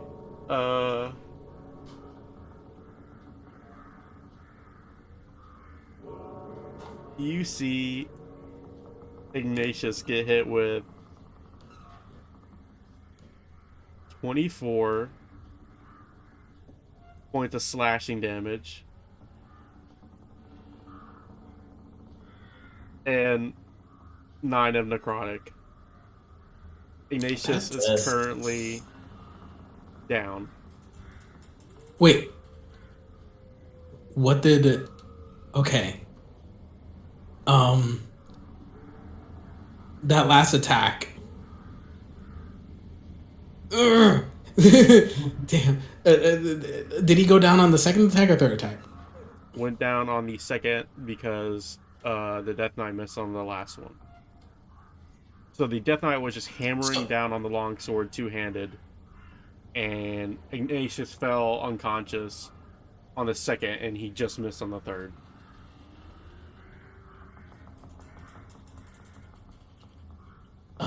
Okay. I have a question. Yes. I have a reaction that can do something about one of the attacks. Okay. If I do something to that second attack, does the roll for the third attack count? Like, how does that work? The third attack is going to miss anyways. All right, so... I want you to pick. Would you want the first or the second attack to miss? He needs to re-roll that second attack. You want that second attack re-roll? Okay. Because I use silvery barbs, and he has to take the lower of the rolls. Adwin does like a thing where like he... I don't know. It's basically a distraction where like he definitely goes to swing it, and he like he has Scruggs bark. He's like, yeah. Is Scruggs barking at him really quick? So what just happened did not happen, and Ignatius is back up, but Ignatius is also looking awful. Okay. Ignatius is looking very bad right now. Mm-hmm. I'm also giving Og advantage because I could choose a creature has advantage on their next attack roll, ability check, or saving throw within the next minute. So Og, you get advantage on something on your next turn. That's the end of the Death Knight's turn. Attack. What were the 3 things it gave me? On either an attack roll, ability check, or saving throw. So basically anything. Okay. Okay, gotcha. Also, by the way, I think the due to my because this guy moved within 10 feet of me, my Halo Spores is supposed to do 4 damage to him. Or sorry, some 1d4 damage to him. Because the fact can move in that 10 feet. 2, okay. I mean, that's something. Hey, it's better than nothing. Exactly. It's not great, but I mean, it's every turn, so. That Death Knight looks not happy. And the fact that it just got spores spit in its face makes it even less happy. Alright, Ignatius is looking very glad to be alive of what just was in his face, which is 3 attacks from a big-ass longsword coming down on his head. Good job, Scruggs. You see the little Anubises around Ignatius just flicker out of existence for a hot second while he's getting attacked. Mm-hmm. He's like, oh boy. Oh no. Do they come back, or is he just? They're still here. They're still Alright. here. And now it's the Husk Zombie's turn, and because they're still here, that zombie gets to take some radiant damage. Oh, whoops! I cast that 3 times. He's supposed to take 4 damage as well, plus the radiant damage, just because he starts his turn there. Yep. So I just want to scroll up where I hit that. But you know what? I'll just do it again. How about that? Spirit Guardians 3d8. 16 plus 4. How would you say this zombie died? Would it be from the spores or the Spirit Guardian? I like to imagine that spores do something here. So let's, say that Would he you like, say that suddenly just starts one like of the, sprouting like- up with spores on start like coming out of the mouth and like out of the ears and like every orifice, like basically they infected him are growing out now. Yeah, I'll say that, and it comes from the hook of one of the Anubises that bonks it, so the spores just spread on top like that and throughout. Gotcha. And you just hear the Anubis say, "Disgusting, utterly disgusting." Like he was gonna hit him, but the spores made the zombie mushier than it should be. So when he hits him, it's just like it's like one of those things that sticks on your boot. You're like, ugh, get off. Mr. Sleeves go now. Thanks, Mr. Sleeves. Mr. Sleeves is looking at the situation again. You know what? We're gonna do 2 perception checks, see what he notices. Oh jeez, Mr. Sleeves, please. Oh boy. Like you're not that dumb, Mr. Sleeves. He got 1D. He got 120. Oh, but that's with disadvantage. Ah. Mr. Sleeves is not seeing a lot right now. He sees a lot of mushroom all around the room. Some red, one big one that's kind of like dead looking, and a couple other big ones, and one that looks like in the shape of a dog. But he will cast Healing Word at 2nd level.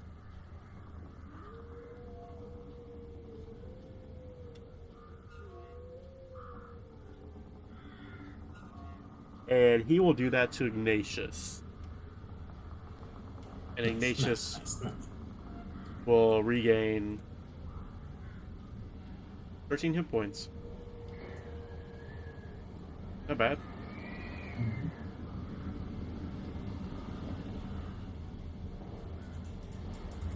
Ignatius is looking much better.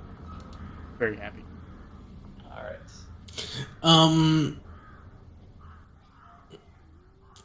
Also, Mr. Sleeves as a bonus action is going to sing a little tune. I got friends in low places where the whiskey drains and the beer chases my blues away. And he's gonna dole out bardic inspiration to Aidwin. I know that song. It's one of my favorites. So you get to add 1d6. Yay. To an ability check, attack roll, or saving throw. Wish there was a way to mark that on my character sheet. Nope. Sorry, D&D Beyond. That's the end of Mr. Sleeves' turn. We're going right back around to Ignatius. And good old Ignatius.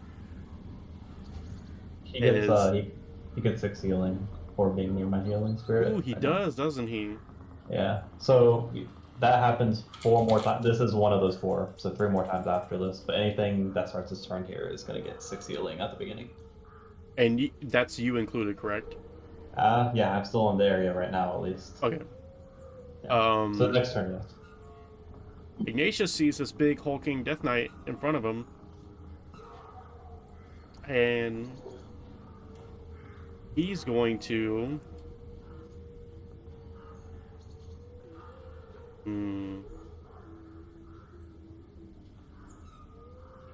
He do.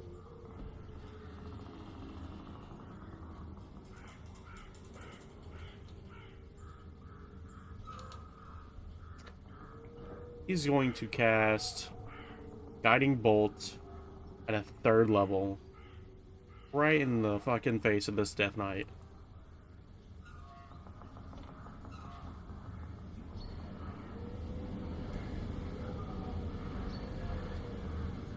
And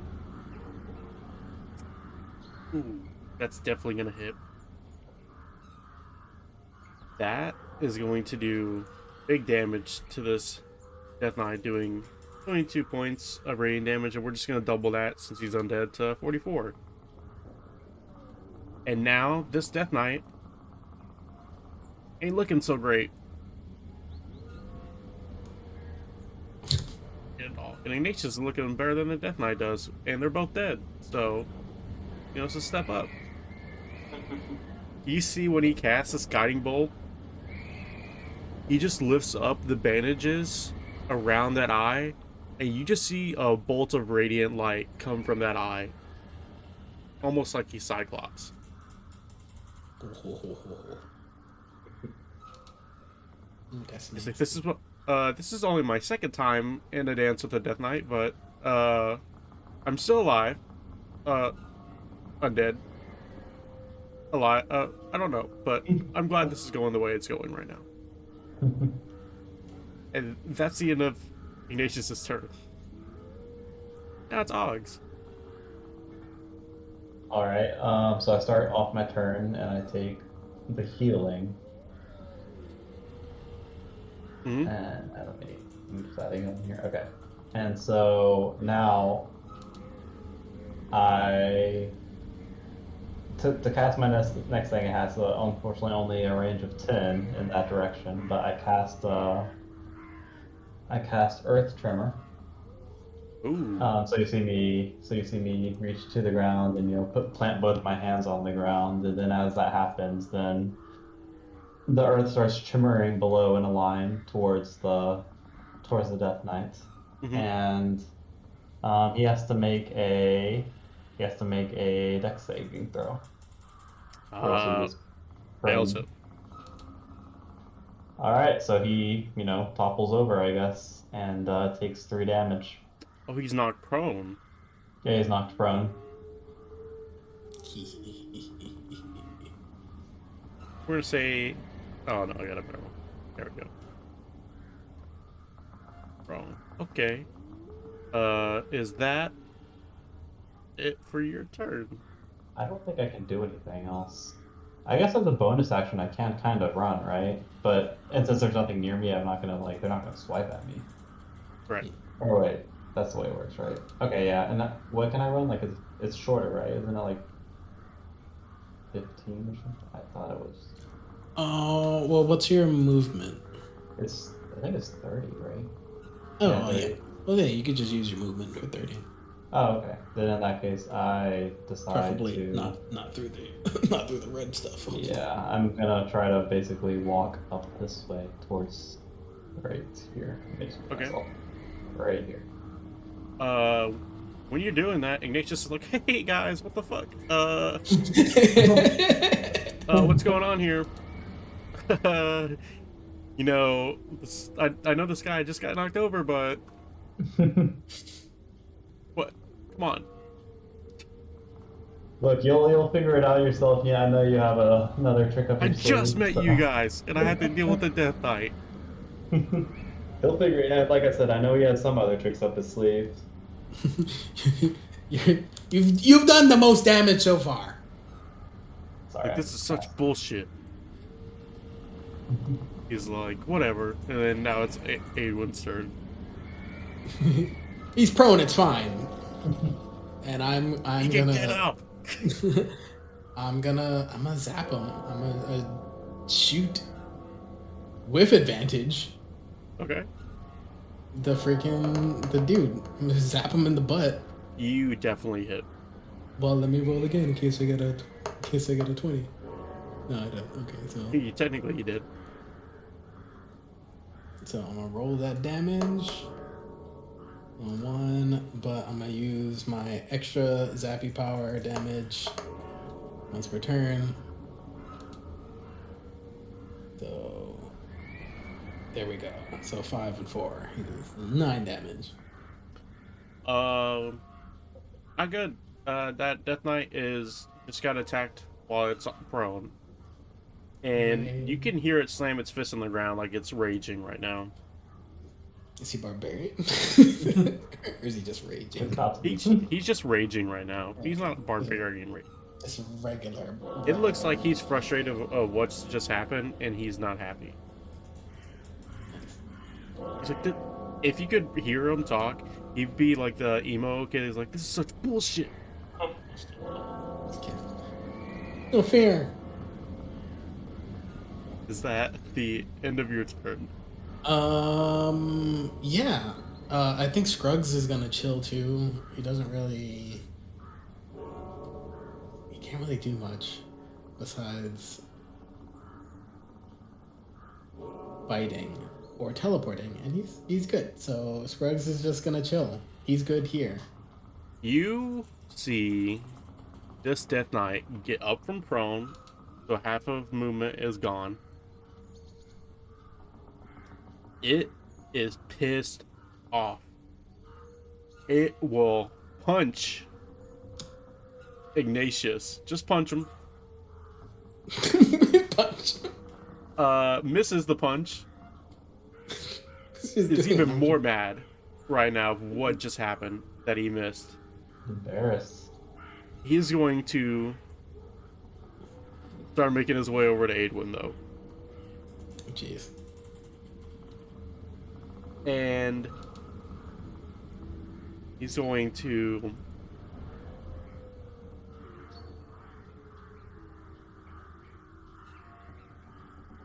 do nothing. That's going to be end of his turn.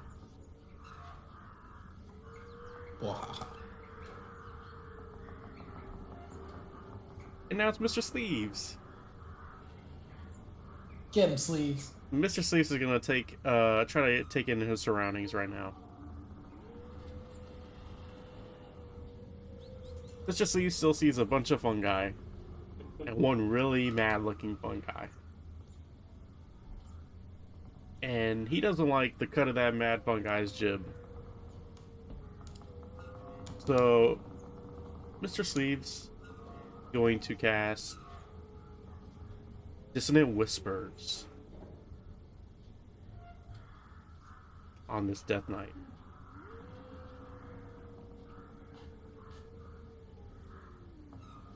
Death Knight will fail the saving throw and take 12 psychic damage. And all it hears with these Dissonant Whispers is just like a bunch of slurred words. It's unintelligible of what's being said, but he knows it's bad. And it makes him even madder. They said he says a bunch of slurs. I'm like, don't get canceled, Mr. So he said, I'll tell you one more thing about you fucking Death Knights. You're all the same. You're already kind of problematic, Sleeves. What? Shut up. And that's the end of Mr. Sleeves' turn. Ignatius is up the bat, and he gets that +6, correct? Is that correct, Dog? He gets... Oh, yeah. Sorry, the health? Yes, he gets +6. I think that's... What?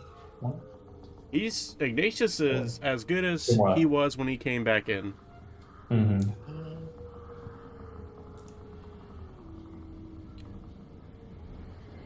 Ignatius was like, hey guys, thanks for leaving me to deal with that. I just almost got punched in the face again. We distracted him. Oh, you distract... I'm the one that got shot to the body, alright? Okay. And we healed you too, didn't we? That was this drugged out freaking frog that did this shit, alright? We knew he was gonna do that. It's all planned ahead. You see, in the middle of this argument, in this fight, Mr. Sleeve just pulls out a cigarette and starts smoking. He's switching to cigarettes now? So he's just whispering to himself, crossfade, crossfade. Whoa, is that a cigarette or? One of the red ones. Whoa. You See Ignatius go, well,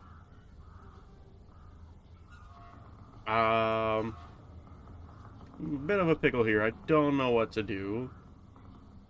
So we will. Then you know what, Adwin?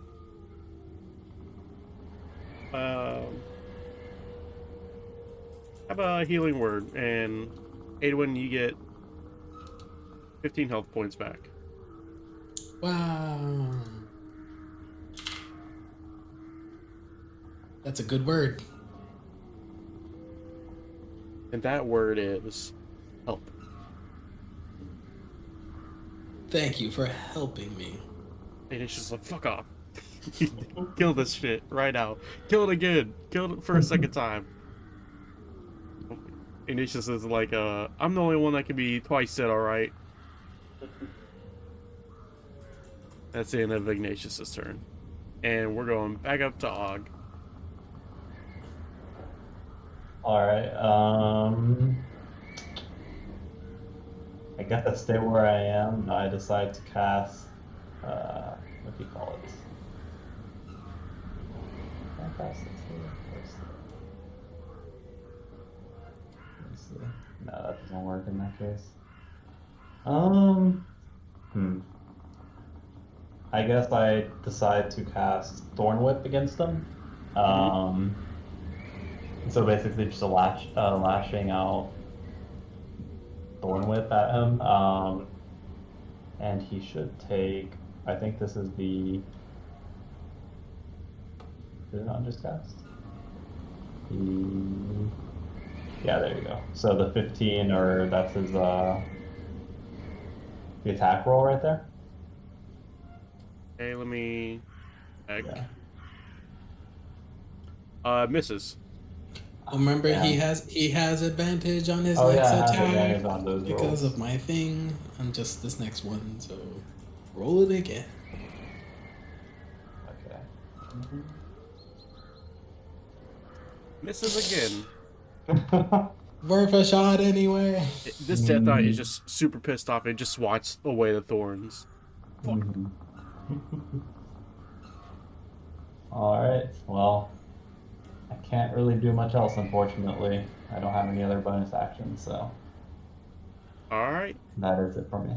Adwin, this Death Knight is literally staring you in the face, wishing death upon you, and you just sense like it's targeting you right now. Oh, hello there.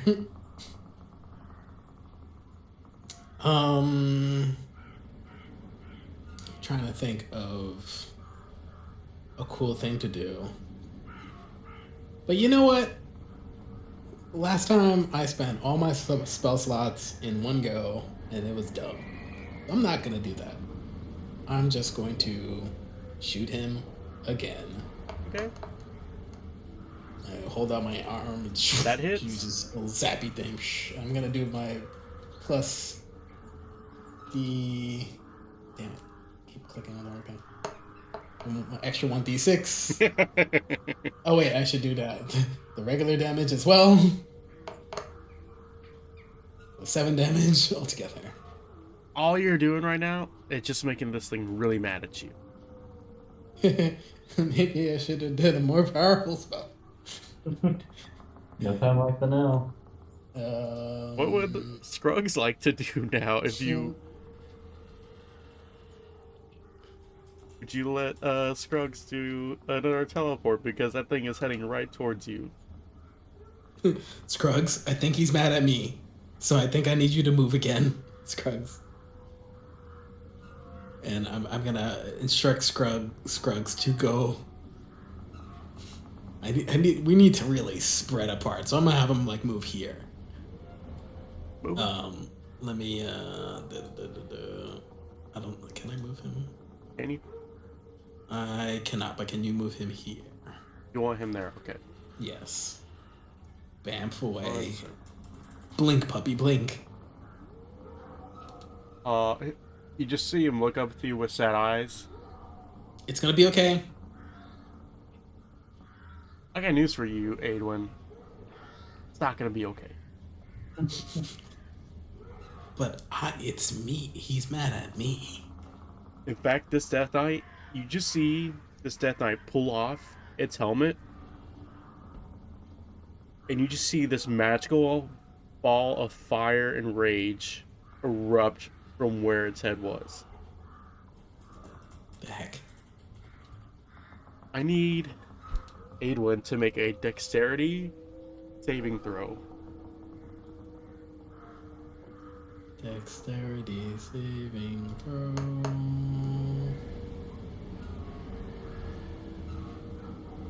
Is Okay. a 9.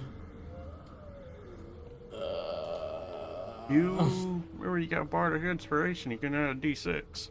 Oh, that is true. I'm gonna add a D6. See, D&D Beyond, add a Bardic Inspiration thingy. I was like, I'll remember, and clearly I didn't. I have 11 now.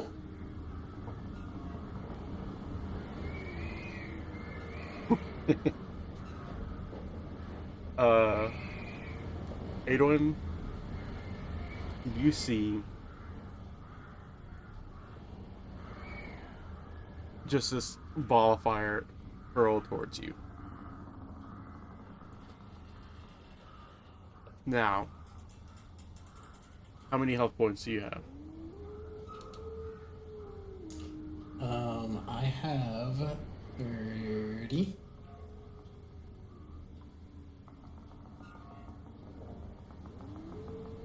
This ball of fire pushes into your face, wraps around you,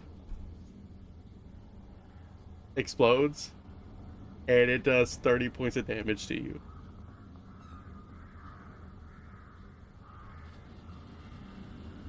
So, Adwin, you are knocked down.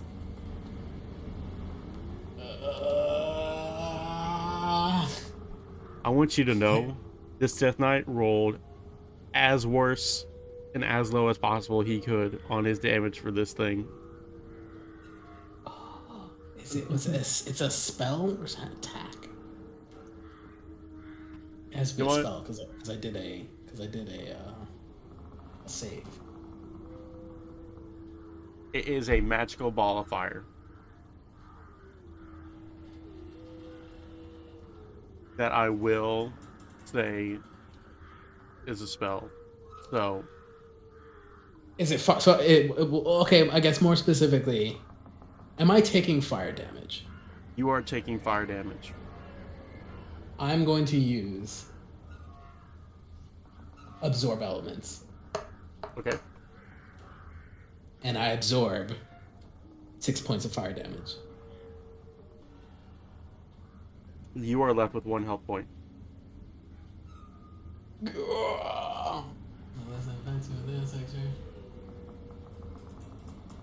Wow.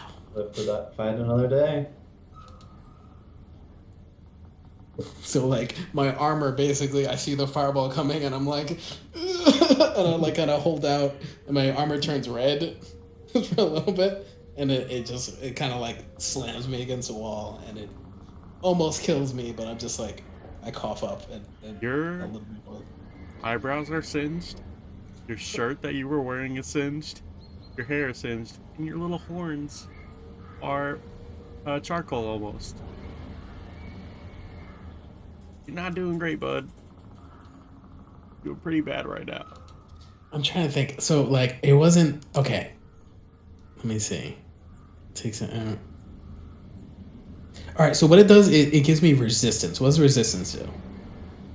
Pretty sure resistance is like half damage. Oh, okay. So that's what it did. Like when I rolled, it didn't absorb 6. It means I could do an extra 1d6 of damage when I attack. So it just means that I have resistance for this attack for fire. So it does half. I was reading it again. I got excited. I was just like, oh, I got him.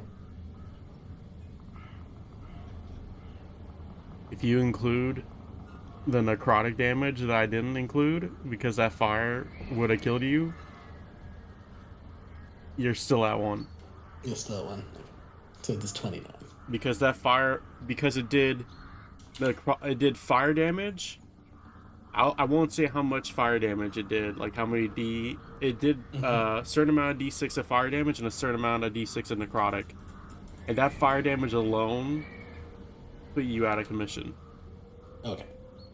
So that necrotic damage rolled awful, and I wasn't gonna count it, but you're still at 1 if I include that.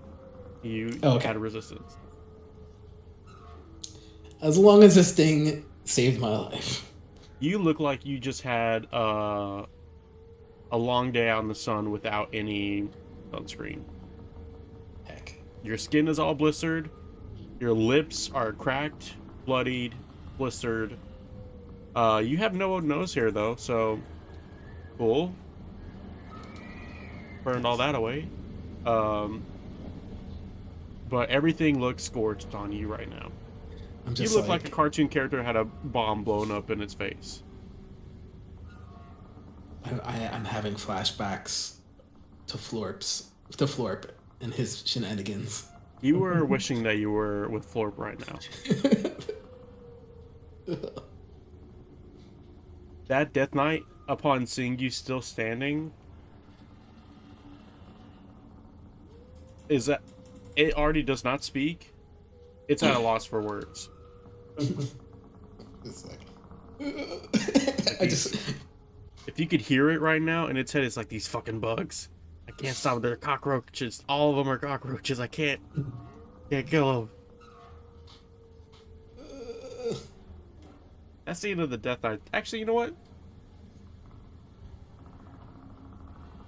I'm gonna move right up to you. Oh jeez, really? And it looks like it's like salivating at the mouth, and it's got its hands like ready to just grab you by the neck. Now it's Mr. Sleeve's turn, who he's a very scorched and burnt looking fungi in front of him. A little bit out of the ways. A very angry one right next to him. So Mr. Sleeves is gonna try to really see what's going on. I'm gonna say he does not see anything new or has any realizations of anything that's going on. So Mr. Sleeves will take out a cigar.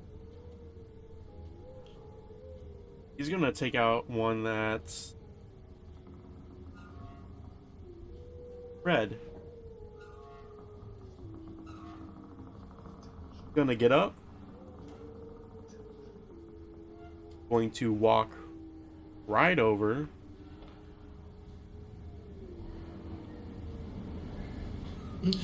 Over and around. He's gonna hop right in the red stuff. No. Look at the Death Knight. Light this red cigar. And say, "Hey, fungi, get burnt." And he's going to inhale this red cigar and then blow out a big dragon fire right in its fucking face. And this Death Knight is going to take 48 fire damage. The fuck? There's our...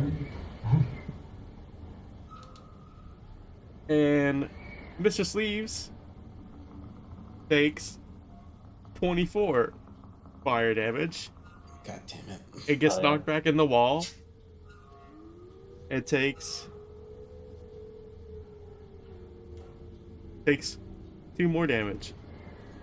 Mr. Sleeves is knocked prone. Real fun, way worse looking than Brian is right now, or Aidwin. How? Mr. Sleeves is knocked out right now.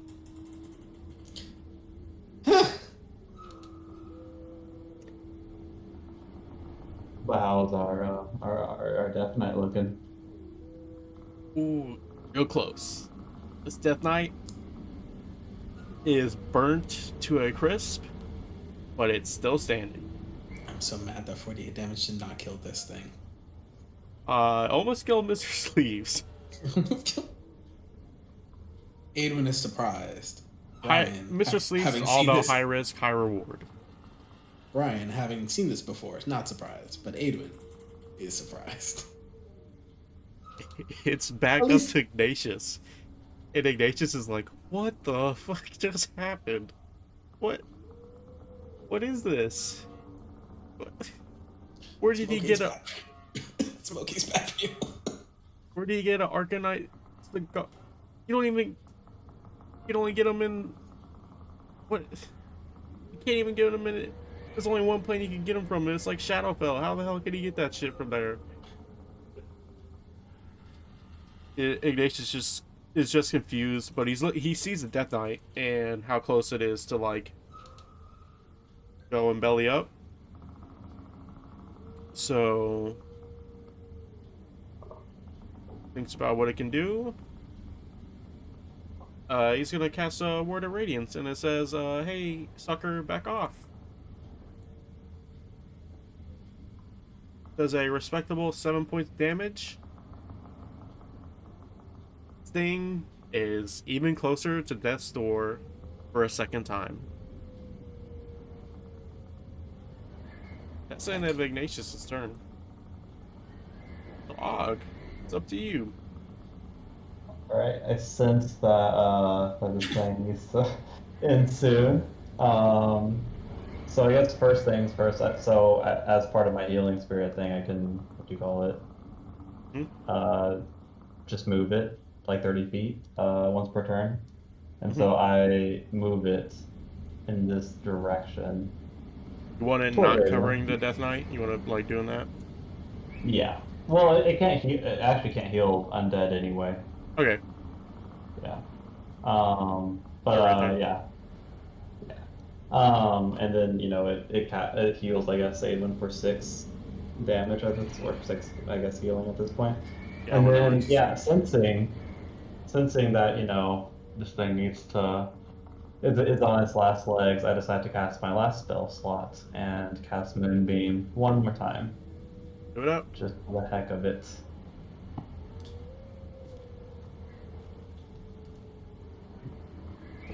Are you serious, man? You gotta do... Oh, man. That's such a terrible roll. It succeeds on its Constitution saving throw. Takes, like, what, 2 radiant damage? Which will bump up to 4? No, I think it takes 4, which bumps up to 8, right? Because it's radiant. Just doubles up. Yeah, but he saved on the Constitution saving throw, so... Oh, okay, yeah. You take half, so it bumps up to 4. Because of radiant, yeah. This thing is super close. It is so close. Heck. Well, and you see that Moonbeam, just like wing him and like just take out his shoulder. Like that chunk of shoulder is gone. But it's just looking Aidwin dead in the eyes, and it's waiting to rip out Aidwin's throat the second it can. Heck. That's Aidwin's turn, I believe. So I get some healing, or You get plus 6. Plus 6? Uh-huh. Yay! I let out another like puff of smoke as I get up, like nice. And I kind of just look at this thing, and I'm still all screwed up. I just lift my arm one more time. It's like in like the end of Saving Private Ryan, and Tom Hanks is like shooting that gun at the tank. It's like it's the last thing he can do. Saving Private Aidwin. Saving Private, and I'm going to attack with my lightning blaster. That misses. I like zap, and it like just I like much like the end of Saving Private Ryan. It's like just like doing nothing. It's like an anime where you just see the like projectile coming in and just like teleports out of the way. It just like slightly moves, but it looks like it teleports. And this thing goes next, right? Yep. So Well, no, there's still one person who goes. these Scrugs can't do anything. If he wants to jump into the fight, He's gonna teleport, bite, and then get hurt. that's. I mean, Go. he'll, I you mean, know, Oh, wait a minute. Like Scrugs, it's kind of. Well, here's the thing. he can It's teleport back and then try to bite. What can a bite do?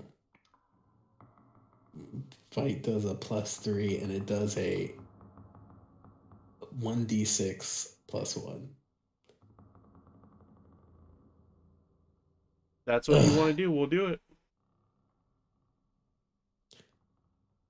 Adwin's just like, well, that was worth a shot. And Adwin kind of just kind of like slumps down a bit.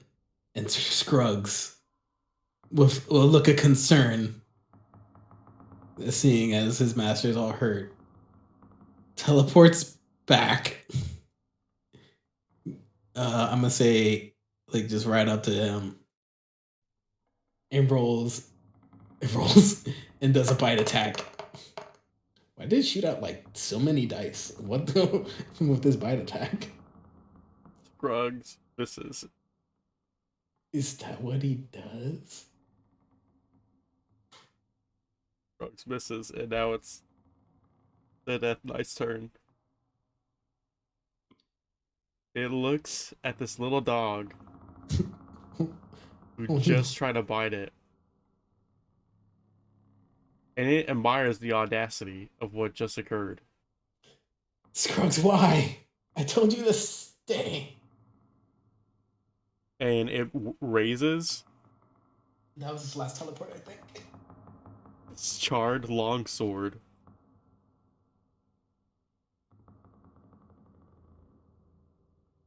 It attacks. And it hits.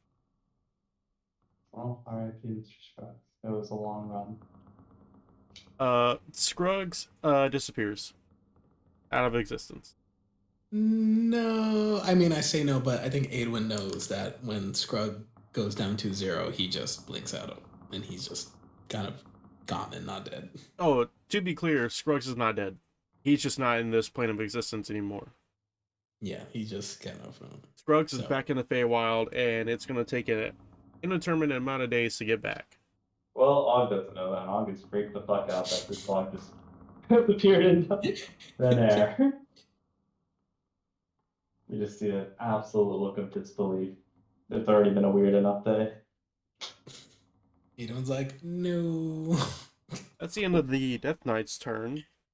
So, it's Mr. Sleeves. Yeah. So he's rolling. Is he rolling death saves? He went down, or is he prone? He's prone. He's at 1 health point. Okay. Mr. Sleeves is severely fucked up. He gets up from prone, and this finally sobers him up. This that Arcanite cigar basically canceled out the shrooms, is what happened. The damage from that cigar just canceled out the shrooms. He's just like, where the fuck am I? Mr. Sleeves looks at himself, looks at Adwin, looks at the Death Knight, notices no Scruggs, notices Og and Ignatius looking relatively well. He's like, someone's gonna have to explain to me what went on here while I was out of it. But that thing does not look good. That's a Death Knight. And you just see him pull out this harmonica that's engraved with like fire on it. And he's like, well, take this. And he blows on it, and in a 15-foot cone shoots fire out of the holes of the harmonica, dealing 10 damage. And the sounds of the harmonica, this hot fire coming out of it, kills the Death Knight. and it's gone. Falls down dead. Must have been some real fire.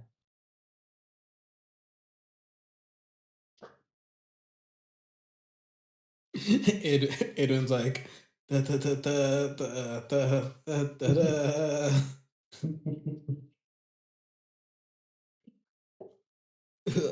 Oh. Everyone, what would you like to do now? You've all just went through literal hell.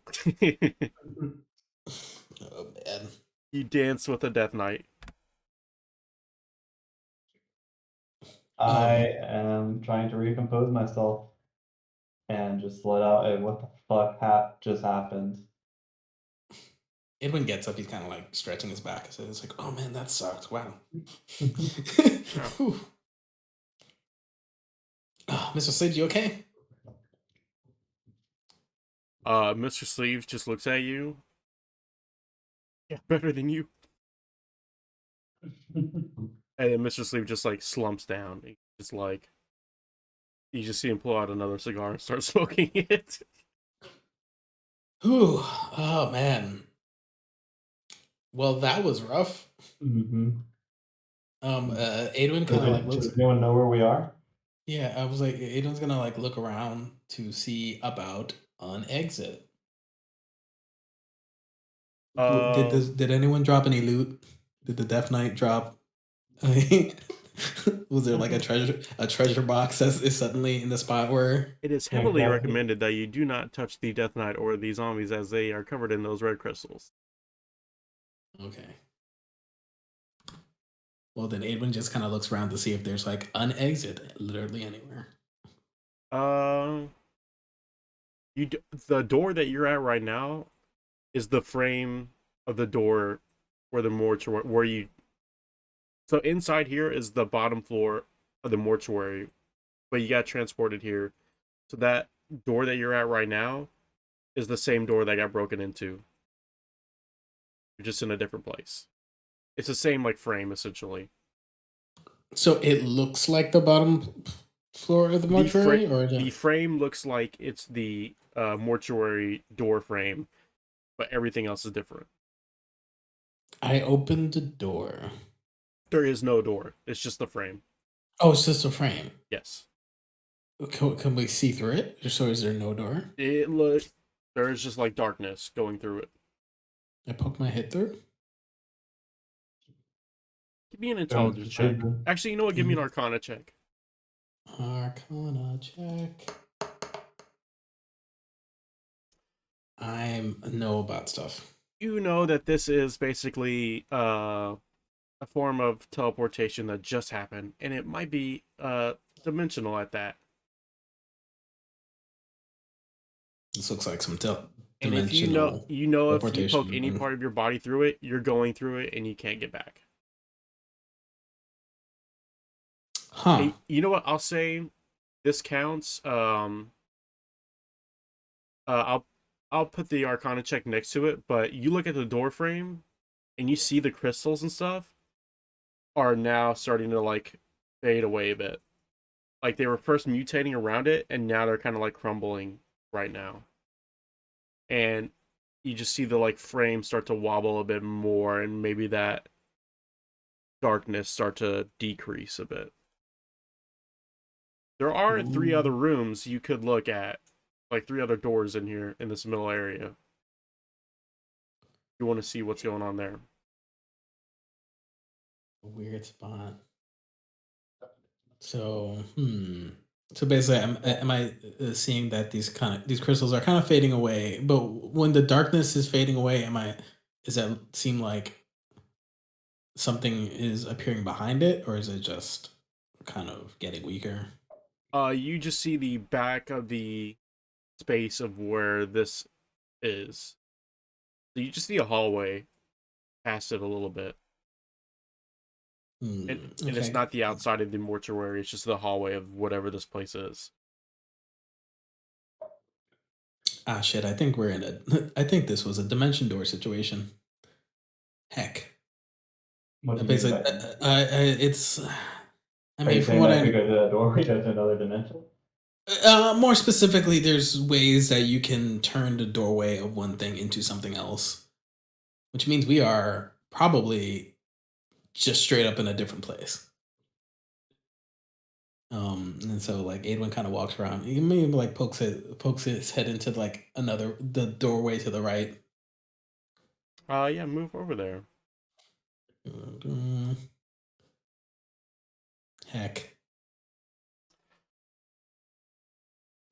Oh, what?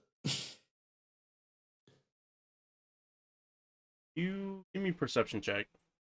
Perception check. I'm knowledgeable, but not perceptive. This is what you see. It's hell. Yeah, literal hell. Go figure. Oh, let me do it.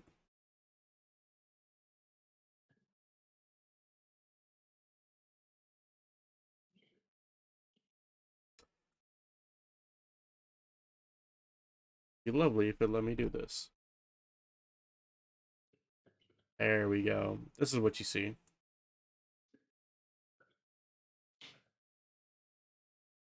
More red crystals that are bleeding in the cauldron. And there's this blue light coming from the left. Can I like peek and like look to see? Do I see where that blue light's coming from? Hey, give me another perception check.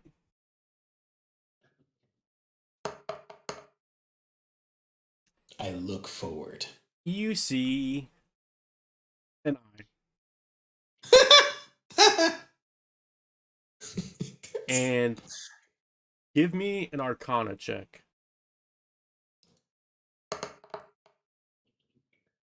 Damn. I'm gonna say Ignatius is gonna look with you, and he's gonna do an Arcana check as well. Are we more like peeking into this doorway, or have we walked in? You know what? I'll say you're peeking. You're both peeking. Can we Scooby Doo peek around this doorway? Yeah, Just like we'll just both our say heads. you're bunched up like this. Make it easier. Both our heads are sticking out, one over the other. Uh-huh. You get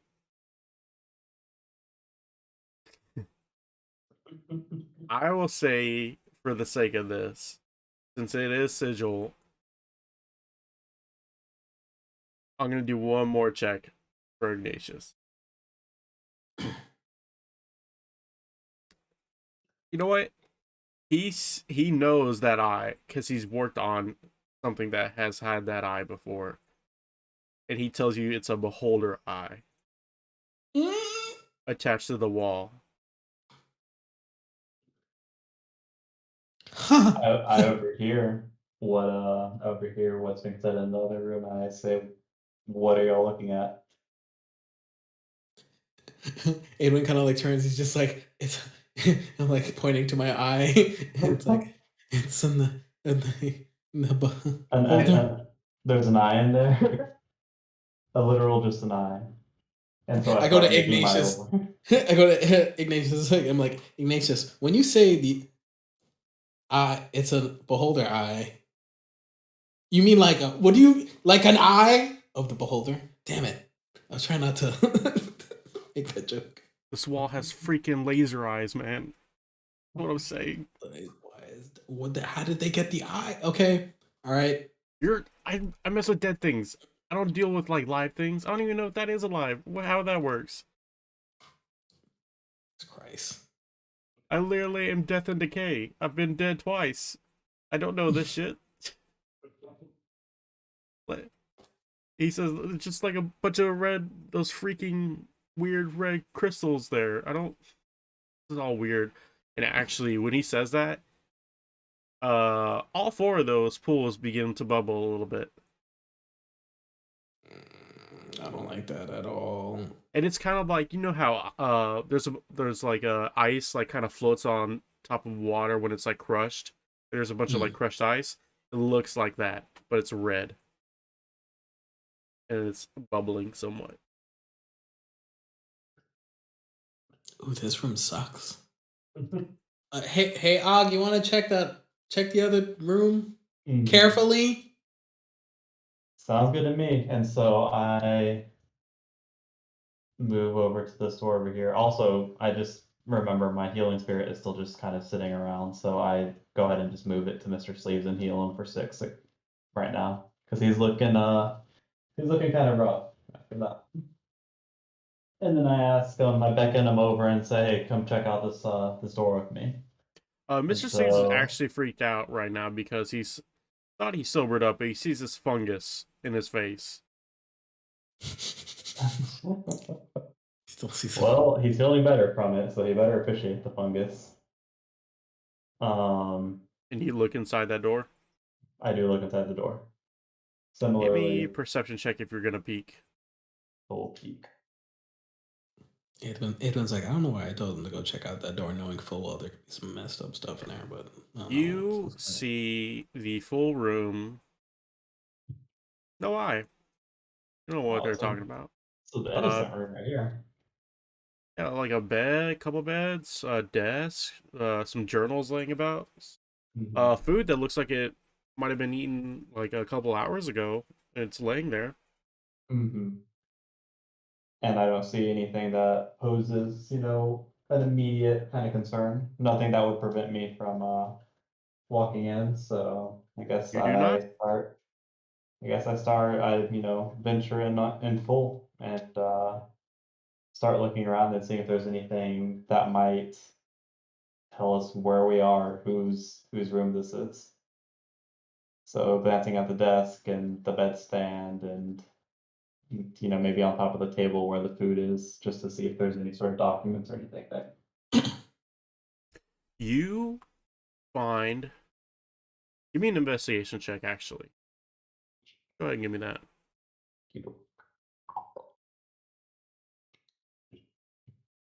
Very good. Very good indeed.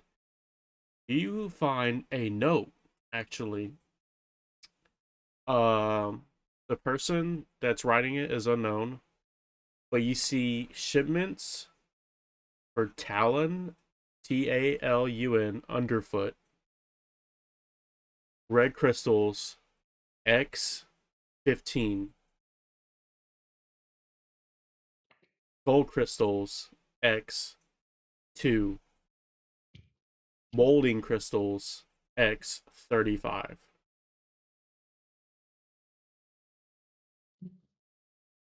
And you can assume these are crates. These are the quantities of crates. Mm-hmm. And you can also see in the note that it says material plane. And it has that crossed out. Gotcha. I yell out to just, the people in the next room. Does the name Talon Underfoot mean anything to any of you?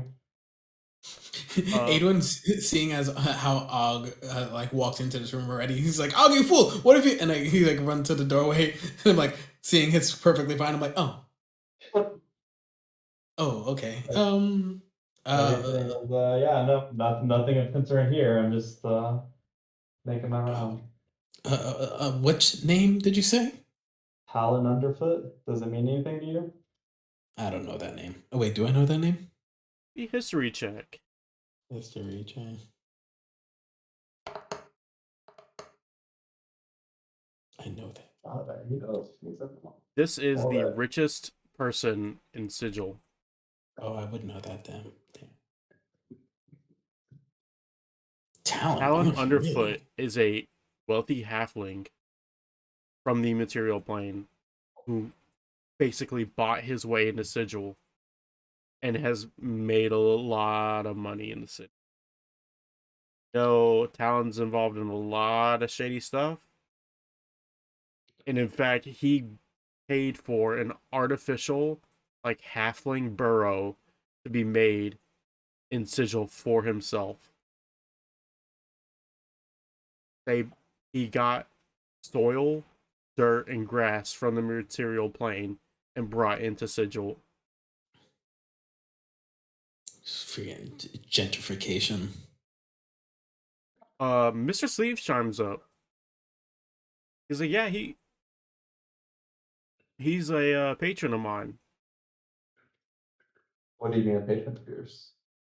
I've worked a lot of gigs that he has wanted me to work as a musician.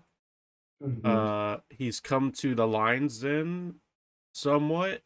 I see him talking with a couple of people usually there. I don't really interact with them except for niceties and just a general hello. But he's involved in a lot of stuff in the city. Any reason to believe that he is involved with the whole entire crystal conundrum? If that notes any indication, then maybe it looks like he might have been buying or paying people to smuggle this stuff in. I'm not surprised that he'd be mixed up with something messed up as this. Real scumbag, that guy. Mr. Sleeves also says that if there's anything like transactions money wise that goes through the mint and the Hall of Records, which the Faded run. So any taxes, anything census wise, deeds, shipments, usually goes through the mint, but this looks like it might be smuggling.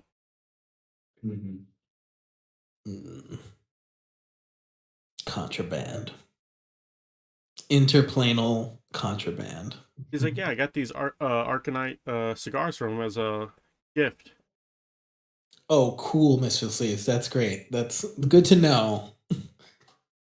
He's like, hey, that Death Knight got killed by me. I think I deserve a little bit of respect. Okay, you're right. I appreciate that you used your illegal smuggled contraband to save us. Just in the future, maybe keep that to yourself. And thinking back on it, Ignatius and Mr. Sleeves did an incredible amount of damage to this Death Knight.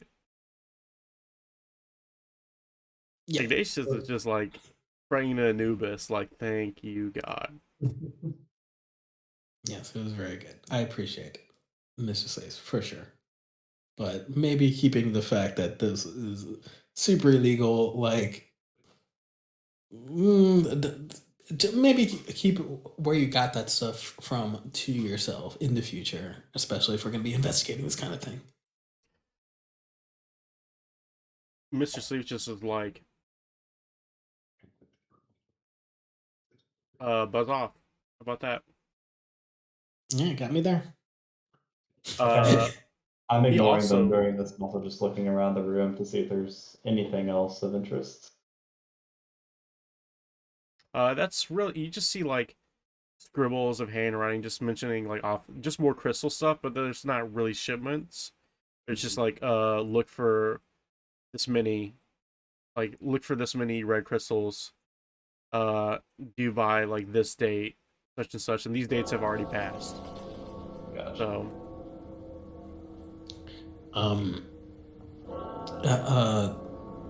Adrian would like to check to see take a look at the food to see is it still good, or what are we talking about here? Yeah, you know what? Been a couple hours to see. Try it. What is it though? It's a lot of red-looking food. Red-looking food. I don't know if Adrian would necessarily go There's for a bloody steak right there. That's happy. I sniff it. It smells like those red crystals. I knew it. These freaking guys, they cook with this shit. So what do you think these red crystals, like what can we do with these? Nothing. We do not touch anything. Don't touch anything red. It's still. I mean, we have to take some of these back, right, to sample, or no sample further. We already have a sample of these things. All right. And so I shuffle off to the third room. You want to go down to that south room? I do, yes. Right. Okay. Move on over. This steak probably tastes delicious. Damn it. Don't eat it. Mm. You know you don't. That's the last thing you want to do. Roll. Actually, you know what? You don't need to roll for this one. You're good on this. He opens his eyes and he looks. See, 3 more areas you could try to go to. And the one down south has a blue glow to it. Oof, I would watch out with the blue. I noticed a blue glow, and I'm like, all right. By the way, there was a blue glow in the other room, and there was a freaking eyeball emitting a blue glow. So proceed with caution. Anything? It is the eye of a beholder, which is not a good thing. But I mean, it's not a harm or anything. I have no idea, and I don't want to find out. So maybe we should hold off at that room for now. All right, I'll take When your you guys say advice that- into consideration. Mr. Sleeves peeks into that room with the eye, with those bubbling like pools of crystals and blood, and they begin to bubble a lot more. Like a lot more. Hey, Mr. Slaves, what are you doing? Mr. Sleeves just responds back, looks like something's happened in this room, so I'm just gonna close the door on that. Yeah, good idea. But he will keep a watch out on that door for anything that might happen. Mr. Slaves, if anything happens. And I walk into the room after I say that. Which door would you like to go through first? When in doubt, go left. I was about to say the same thing. You don't need to do any type of checks for this one. And in fact, the other room too. It's just a pot where food is being made. Looks like a kitchen. What kind of food? All looking very bloody. Damn it. Even the carrots. The stew looks like there's a bunch of crystals and stuff in there. Bloody carrots. As he's looking through that one, I walked over to the one to the right. And walked through. Well, not walked through, but at least to the door. Hey, you wanna fall walk into through? an abyss. I'm gonna walk at least to the door, yeah. See a desk, table, bunch of like rotten papers, very old. And you can presume that door to the top leads to where that eye is. Mm-hmm. I start rifling through the papers once again, as I call out to Adwin, what he's finding. It's more food I can't eat. This is just a bunch of like this is just more information connecting back to Alan Underfoot. Mm-hmm.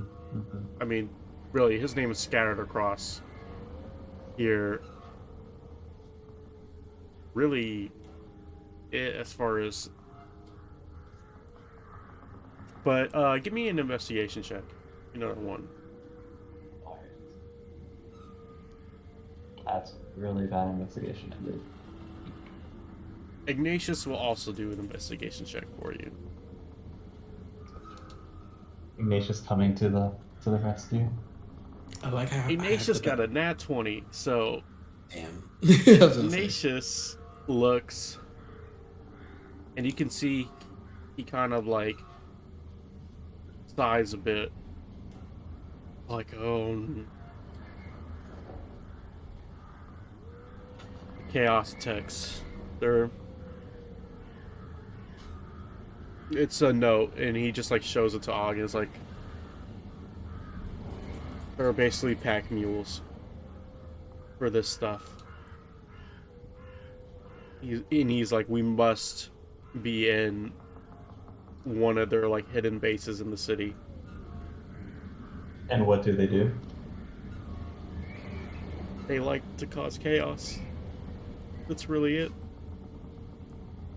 So like a gang? Yes. They are all insane. And they're basically Mad Hatters. The more chaos, the better. I kind of broke through upon hearing words of And chaos. looking at what this red crystal shit does, and that they're pack mules for it, basically. Not great. This is not great. And there's a Death Knight that the Fae deal with, Chaos Tex, Talon, all three of these things. This is not good. And Wow. you see Ignatius kind of like is really worried at the moment. Mhm. And he says, I wish I was Ignatius once dead. Maybe you'll be Ignatius thrice dead soon, but I think we should keep looking around and deal with all this later. Okay. So when you say that, Mm-hmm. he grabs you and he says, you do not know what the void feels like. We might all know soon. Like, you And don't then- know what this is and what this feels like. I felt it twice. I don't want to feel it again. And he just like lets go, and then he just walks off. Alright, well, I can see he's pretty rattled, and so I glance around the room once more, make sure there's no other doors or anything like that I'm missing. Actually, you know what? He is gonna go. He's mad now, and he's not thinking straight. So he's gonna open up the door that has a blue light underneath it.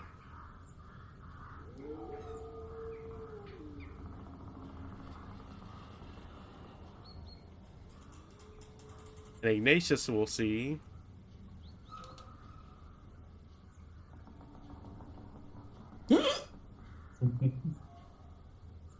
That's a well drawn eye. This is the other one. Actually, no, it's not. Ignatius will see a beholder eye. Like that Zelda eyeball. And that eye starts to move towards Ignatius' direction when that door opens. And Ignatius is going to do a dexterity saving throw. Edwin's like, I heard a door open. Oh my god. Ignatius takes... Let's see.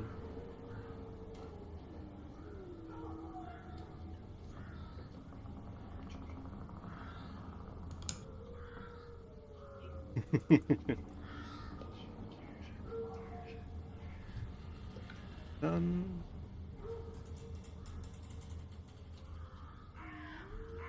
Ignatius takes... Go ahead and roll. See if makes it out. Okay.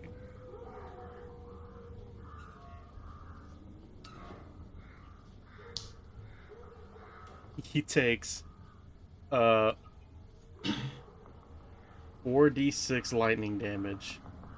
Good lord.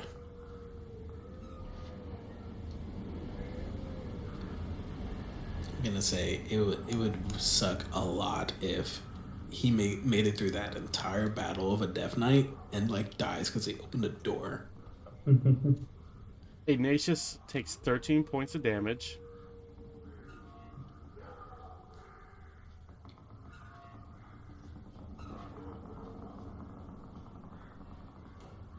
And now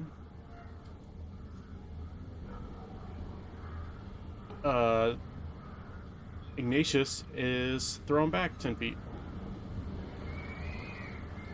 And that eye is still looking in his direction, so if anyone would like to pull Ignatius out of the eyesight of this eye, it would be really appreciative of Ignatius, who just got hit with a disintegrative ray. Well, I feel bad for the comment that rattled him earlier, so I was kind of following him anyway, just off to the side, and so I run up and pull him back and ask him what he just saw. My third life flashing before my eyes. That bad, huh? Yeah. But now that eye is concentrated in that spot where that door is. Straight through the door, right? Yep.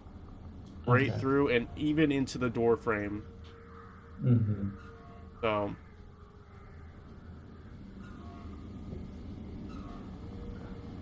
I'm like, I well, yell out to Aidwin not to come across that door frame, and yeah. So what do we do about the eye issue? it's like, Adwin's like, ah, geez, like I can't believe. I explained about the eye so many times. Like, I'm all right. Well, I'm gonna check around. Don't, whatever you guys do, don't come this way. And I well, like you kind of know, poke. for a fact that if you go up through that door, it'll just lead back around. If you go up top and then Yeah. take that right door, it'll lead back around to that frame. Oh, into that middle door, into the middle room. Yep. I just, can I check this bottom part real quick while I'm there? Yeah, it's just a pantry. Oh, okay. I didn't know if that was the end of it or if there was more. Mm-hmm. All right, well, so I'm gonna go the long way. And go all the way here.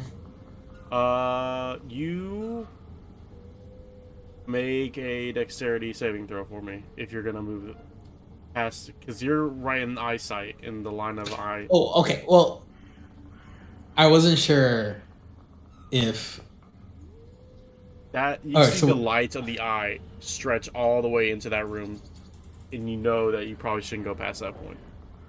oh, so we're talking about like a one second, like that. Yeah. Kind of thing.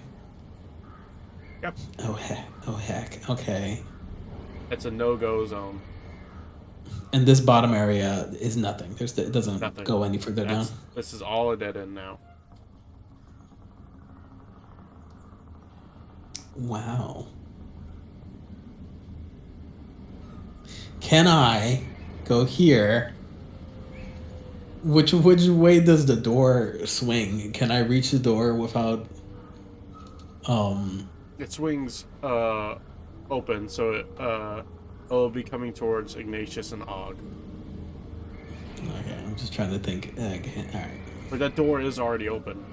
You guys didn't close it Yeah, back. I was thinking if I was gonna try to like depending on which way it goes, you kind of like reach and kind of like grab the door and like swing it without poking in. Do we know? Does the beholder eye know that like it saw Ignatius? Like there's no doubt that there's something there. Yeah. I mean, now it's fixated on that point. So anything that goes in its eyesight will get blasted if it's Gotcha. alive. I see if I can cast since at this point we're just trying to make sure we don't get hit by a damaging ray.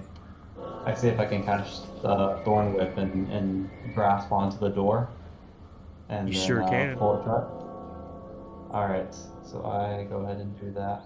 I'm gonna say you do it. Like, you can do it. You Oh, can yeah. close that door. Which door? This door or that door? I was That going to door. close the eye door, I guess. Okay. Oh, you want to do the eye door? Okay. I was wanting to do that. Yeah. That's Yeah, you do it. There's no line of sight now. And then I chastise Ignatius for being a dumbass and opening the door in a stupid fit of rage and endangering us all. Adwin had Wait, in please, the, whoa. Who brought the Death Knight to my place of 1, worship, 2, business, 3, home? And then And who caused me saved to... who saved your city by warning you not to burn that body that was up there? He just looks at you like, I have to hit you at this point, but I'm not going to.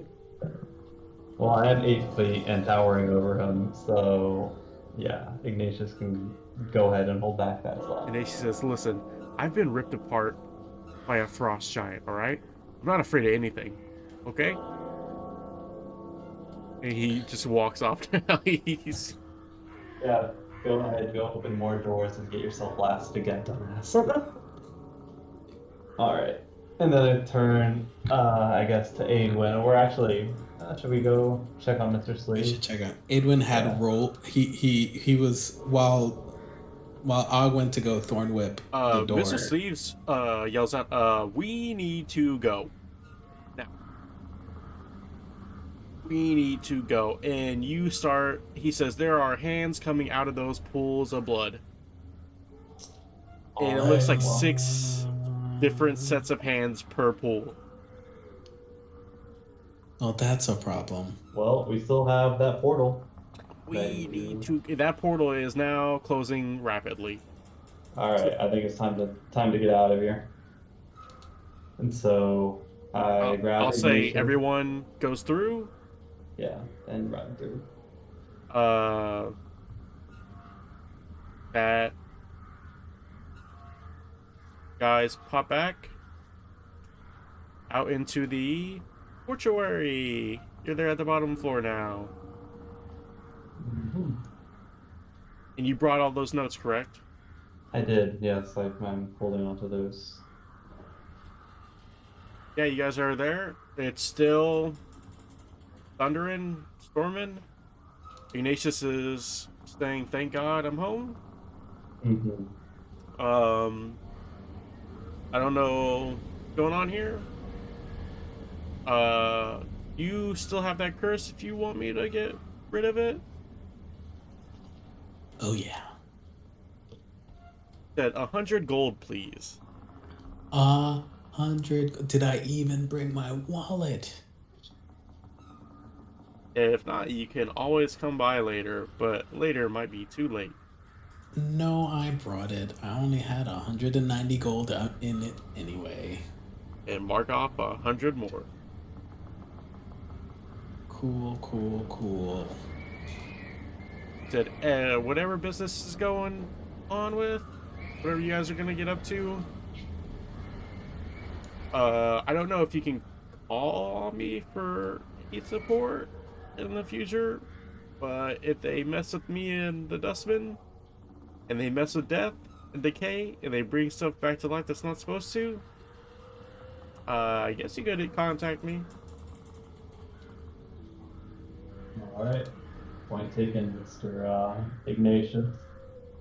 Mr. Sleeves crawls back into your bag. I make sure I remove any and all mushrooms from the bag as he does so. You can see smoke coming out of the bag, and Mr. Sleeves has a lit cigar in your bag, smoking. And I yell at his ass because he knows better than that. Quite rude. I'm hotboxing here. Not in my bag. You go find another bag to go hotbox in, and I pick him up. Yeah, and well, you toss got, him out of the bag. you see, if you open up that bag, you see another red Arcanite cigar pointed at your face.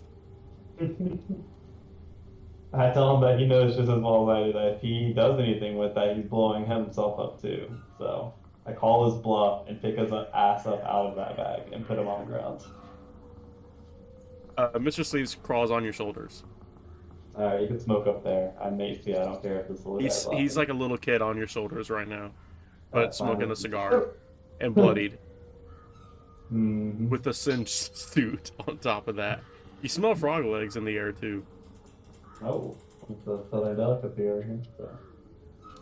Not a bad thing. So you guys have that